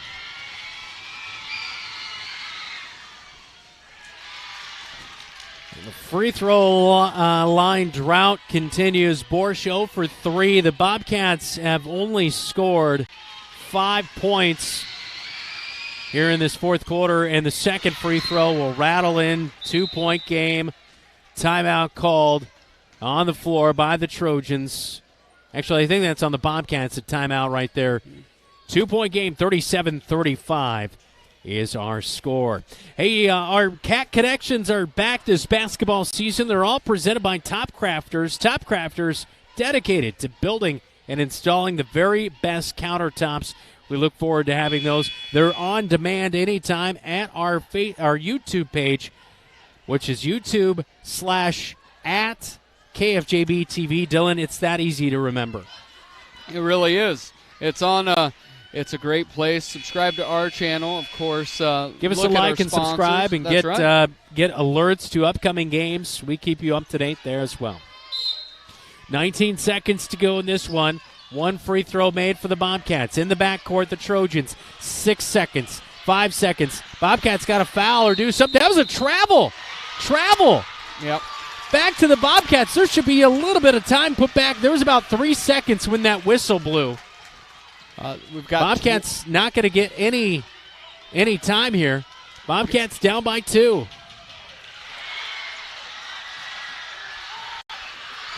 And the Bobcats throw it away. I thought that said 1. The backboard was blocking out the clock on me. I thought it was 1 second left. So 6.3 seconds left in the game. That was so close. It was a streaking Sidney Capayu, and it would have been an easy layup. Yeah, wide open would have been an easy layup, that is for sure. Coming up in our locker room report, all presented by Wells Fargo Advisors in Marshalltown. We'll talk with the head man, Brian Murphy, in his first game of the 2022-2023 season. But 2 seconds to go here. You probably got to foul and try to extend this game out here. But the bad thing is Bobcats only have 3 fouls, so it's really not – you got to get a lot, 5 more before we put them in the bonus. Yeah, this is really where if we could have balanced it out, because really it'll be interesting to see on the pressure if they bring somebody on the ball, because usually the Bobcats have looked to trap that first pass. We're not in that situation because we have to have a turnover now. Yeah, it looks like Georgia Jansen's going to be on the ball.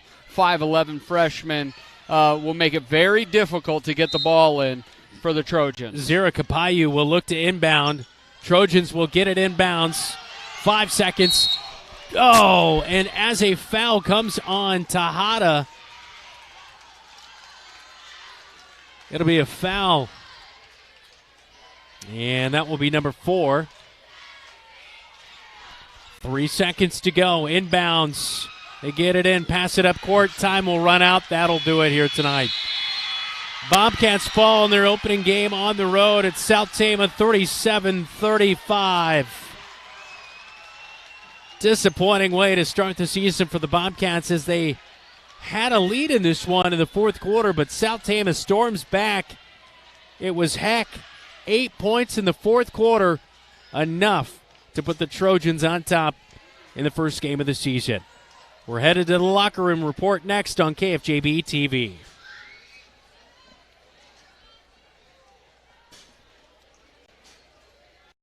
In times of financial uncertainty, how can you stay on track? Call on someone who's invested in your success. Zach Wall, your Marshalltown Edward Jones financial advisor, is here to help you. He will work to build a complete picture of your financial life, including your unique goals and passions, so he can help you achieve what's most important to you. Call Zach Wall at 641-752-3017 to schedule an appointment today. Edward Jones, member SIPC. Your home is the one place where everything should be perfect, including your air. Capon & Brown helps you achieve the perfect air you deserve with reliable, groundbreaking, award-winning Lennox products. Call Capon & Brown to hear more about how they can help you feel healthier and happier in your home. It doesn't get any more perfect than that. Call them today at 641-753-3563 or visit them online at caponandbrowninc.com. Your local premier Lennox dealer, where quality has been a promise for 48 years.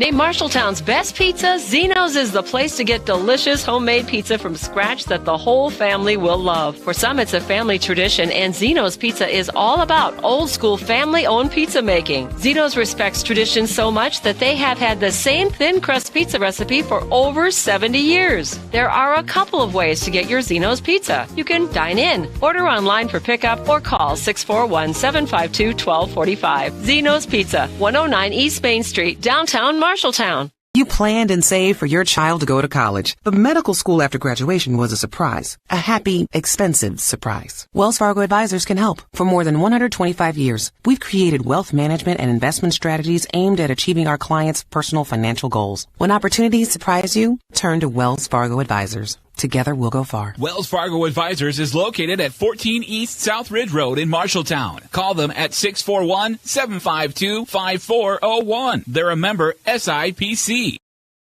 Coming up, post-game statistics, a check of the area scoreboard, and post-game reactions. The Locker Room Report on KFJB-TV, presented by Wells Fargo Advisors of Marshalltown. An opening season 37-35 loss for the Marshalltown Bobcats on the road inside the Roundhouse at STC. Disappointing way to start the season, Dylan, but definitely some things to build upon. Yeah, there definitely are things to build upon. Namely is if we would have made free throws, we would have won this game. Handily, yeah. It really came down to we just could not buy a bucket. What I thought we could build upon, I thought there were some really good minutes by some true freshmen. Sydney Caballo came out, looked really good in that first half, struggled at points in the second half. But Millie Heitman, I thought, gave some great minutes as that freshman. I thought Kinsley Bowie, I know she didn't shoot the ball extremely well. I think she was 1 of 7 from 3. Yeah. But she's a shooter that needs to keep shooting, and I think that aggressive offensive nature is going to serve us well. So I thought overall, the freshmen showed themselves well in their first time, and I thought Sarah Huffman, especially in that second half, leading the way with 11 points, gave some of that upperclassmen leadership that the Bobcats are going to have this year. Scoring recap, Dylan, from tonight's game. Yeah, so it starts with the junior guard. Sarah Huffman had 11 for the Bobcats. Aniston Borsch had 3 points for the Bobcats. Amaya Moore had 2. Sydney Capayu had 8, all in the first half. Ellie Hughes had 5 points. Georgia Jansen had 1 point. Millie Heitman had 2, and then Kinsley Bowie had 1 3-pointer, tallying 3 points.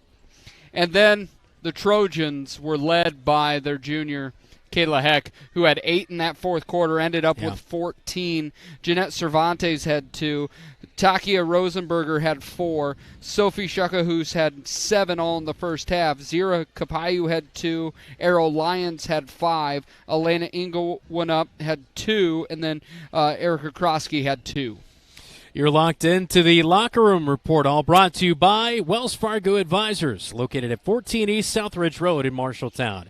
This is the Locker Room Report. You're watching KFJB-TV. After closing in on that retirement property, chances are your plans didn't include mom moving in, but life happens and you do the right thing. Wells Fargo Advisors can help. For more than 125 years, we've created wealth management and investment strategies aimed at achieving our clients' personal financial goals. When retirement means caring for yourself and a loved one, turn to Wells Fargo Advisors. Together, we'll go far. Wells Fargo Advisors is located at 14 East South Ridge Road in Marshalltown. Call them at 641-752-5401. They're a member SIPC. McGregor's Furniture and Mattress has your mattress. Every firmness, comfort, and support level, each at a great price. Make the investment today for a good night's sleep for years to come. McGregor's also has quality furniture for every room in your home. Beautiful, comfortable sofas, recliners, dinette sets, and office furniture to help you work and relax in comfort and style. McGregor's Furniture is proud to bring you quality furniture and great service, and they are proud to support Bobcat Athletics. McGregor's Furniture and Mattress, downtown Marshalltown, open 7 days a week. You should never have to wait after ordering new appliances. At Penn's Appliance, you wouldn't. With an incredible selection in stock and ready to install today. Our friendly team is here to help you pick the perfect set to match your style. And let our professional technicians install and set up your new appliances, often delivering the very touch.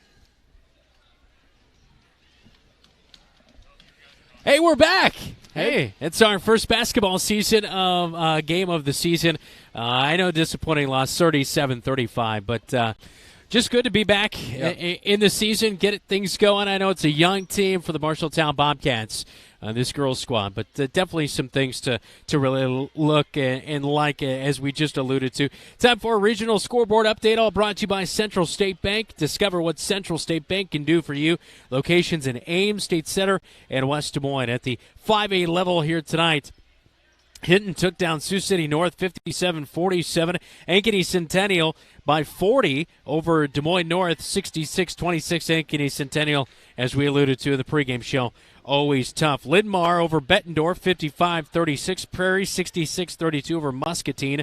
And those are some of just the finals. Some of the other games not going final quite as of yet here tonight, but we'll continue to pass those along all season long. And thanks to Central State Bank for partnering up with us to bring us scoreboard updates of East and West Marshall as well.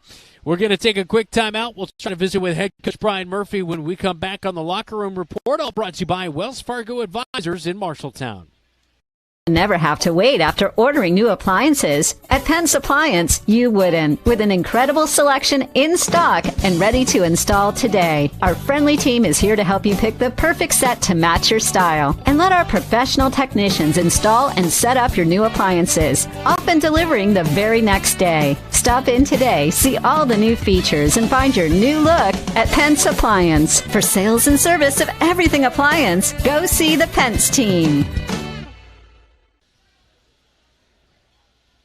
Nester closing in on that retirement property. Chances are your plans didn't include mom moving in, but life happens and you do the right thing. Wells Fargo Advisors can help. For more than 125 years, we've created wealth management and investment strategies aimed at achieving our clients' personal financial goals. When retirement means caring for yourself and a loved one, turn to Wells Fargo Advisors. Together, we'll go far. Wells Fargo Advisors is located at 14 East South Ridge Road in Marshalltown. Call them at 641-752-5401. They're a member SIPC.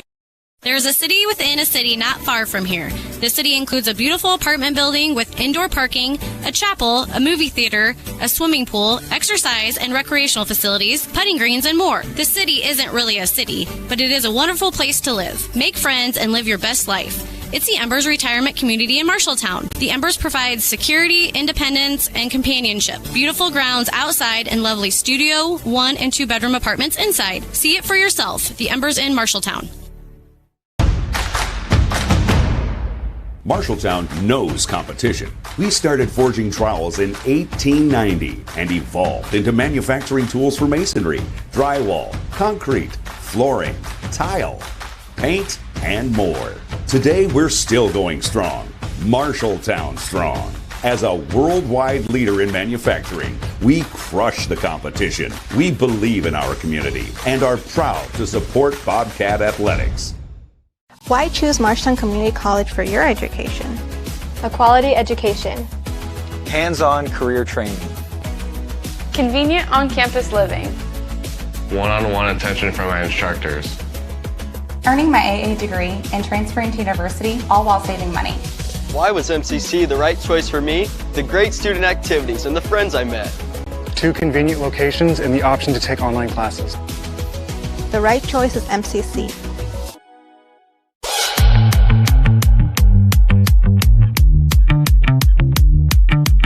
It's Super Tuesday on KFJB-TV. Super Tuesday on KFJB-TV. A road loss for the Marshalltown Bobcats girls basketball program on the road at South Tama, 37-35. Final score from inside the Roundhouse at STC. Brian Murphy, head coach for the girls basketball squad.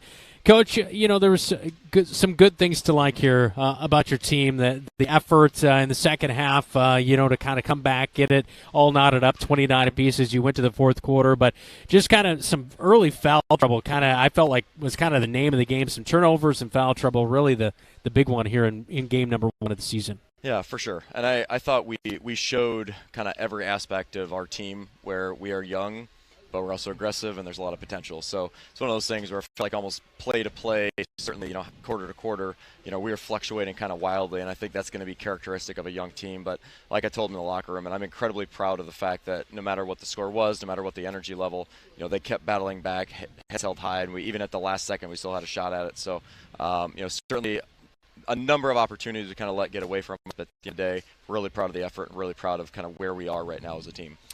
Biggest building block, I guess, going forward for you that you see after this performance here tonight?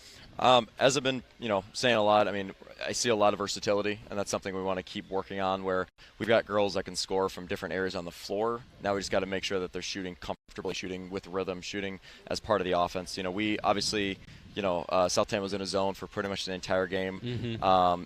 Something that took us a while, we're really trying to work the ball inside, and it took us a little bit to recognize the passes that would get us there, and we're being a little bit too aggressive sometimes trying to get the ball down there. So recognizing some of those rhythm passes that are actually going to open things up. So. And you talked about getting things in rhythm, and Brandon and I were talking about, it seemed that much of the game was played almost at like 1.25 times speed. It was just a little bit too fast. You'd see a passer speed a little bit too much, and like you said, young team. I'd like to point out 2 of the freshmen. I'd love to hear your input. I really thought, especially in that first half, Sydney Kapayu was very good, and it seemed like when she was on the court, the offense was more settled. And then I thought in the second half, I thought Millie Heitman did a lot of good things, almost a point forward at sense. Can you speak a little bit about the freshmen here tonight? Yeah, ultimately our goal, and certainly both Sydney and Millie did a great job of stepping up. We're trying to put every player in a position to succeed with whatever their skill set. I thought Sydney did a really nice job, both halves, of getting position. We didn't always find her, but she was always there. And we actually got a full ball reversal. That was our goal, trying to get the ball all the way around the outside to look for that dump down. She did a really good job of sealing, battling. Most girls are not going to be able to move her once she's got it. Yeah. You got to keep getting it to her, and then as she kind of continues to work on her finishing set, that's going to help. And then Millie, defensively, she is somebody that we want to make things difficult for the other team, and we just kind of throw her out there, try to throw a bunch of things, and certainly we can put her at the top, put her in the middle. We just kind of move everybody around, try to figure out where they can cause the most havoc in defense. STC here tonight, I thought they just kept grinding throughout the night. I don't know what the rebounding numbers were here tonight, but it felt like they got a lot of boards early in this game and kind of kept them with it in that lead, and you guys, though, were able to battle back. As far as, the rebounding game, and then also free throws, we saw a lot of missed free throws here tonight. Is that going to be a point of emphasis as you go through the next week preparing for next Tuesday against Roosevelt? Yeah, absolutely. We've got a pretty long list of things that we know we need to start tightening the nuts on a little bit, and certainly rebounding something we can never do enough of. Yeah. I think early in that first half we had all 5 players watching the ball, and the shot went up, and they had no concept of where everybody else was. And I think that's a sign of our youth, of that shot goes up, we got to find a body and not just hope the ball is going to come near us. And we got some of that worked on a little bit, and certainly getting our hands up on defense. You mentioned the foul trouble. A lot of the fouls we had in that first half were just kind of a lack of focus, where love the intensity, love the energy of trying to chase people down, but we just got to show our hands so the referees aren't tempted to call those those kind of open floor where there's really no action at all. So. Week 1 in the books, I guess you could say, is Thanksgiving break here, and then Tuesday you'll be on the road at Roosevelt, right? Yep. Yes, sir. All right. Enjoy the Thanksgiving break, and Happy Thanksgiving. Appreciate it. All right. Brian Murphy, head coach for the Marshalltown Bobcat girls basketball squad. Coming up, our next broadcast is on Saturday, though, as the boys will have a scrimmage for the preseason against Iowa City West. We'll talk more about that when we come back on the Locker Room Report right here on Super Tuesday on KFJB-TV. In your home is power. Power to remodel your home. Take a memorable vacation. Add a deck or patio. Lennox Employees Credit Union can help you unleash the financial power you possess with a home equity loan. Consolidate debt, fund a student loan, or pay for a wedding. Home equity loans are as low as 3.74% for a 5-year fixed-rate loan. The loan process is easy. See Lennox Employees Credit Union, 1004 East Main Street in Marshalltown. Member NCUA. Equal housing lender. Online at lennoxecu.com. Sports Plus Sports Medicine and Physical Therapy Center, we customize each patient's treatment plan to their individual needs. What does that mean? It means that not every back or knee problem is treated the same, and that your program will be unique and designed especially for your needs or problem.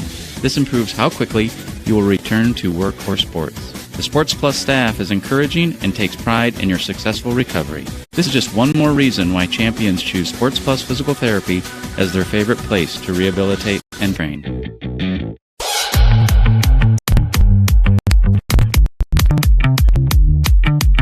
It's Super Tuesday on KFJB-TV. Well, first game of the season can always be a challenging one, Dylan. I think that's what we kind of heard there from head coach Murphy. Yeah, it really is. You know, you want to do everything you can to win. Tonight it just felt like the lack of experience really came out to we almost did everything we could to give back the win, missing free throws, turning the ball over. But as Coach Murphy said, hopefully we can learn and build on this. There's a lot of games in front of these young ladies. Yeah, a lot. And I think that's the biggest thing is keep patient. Steer stay on the path, right? Yep. I mean, it's only one game.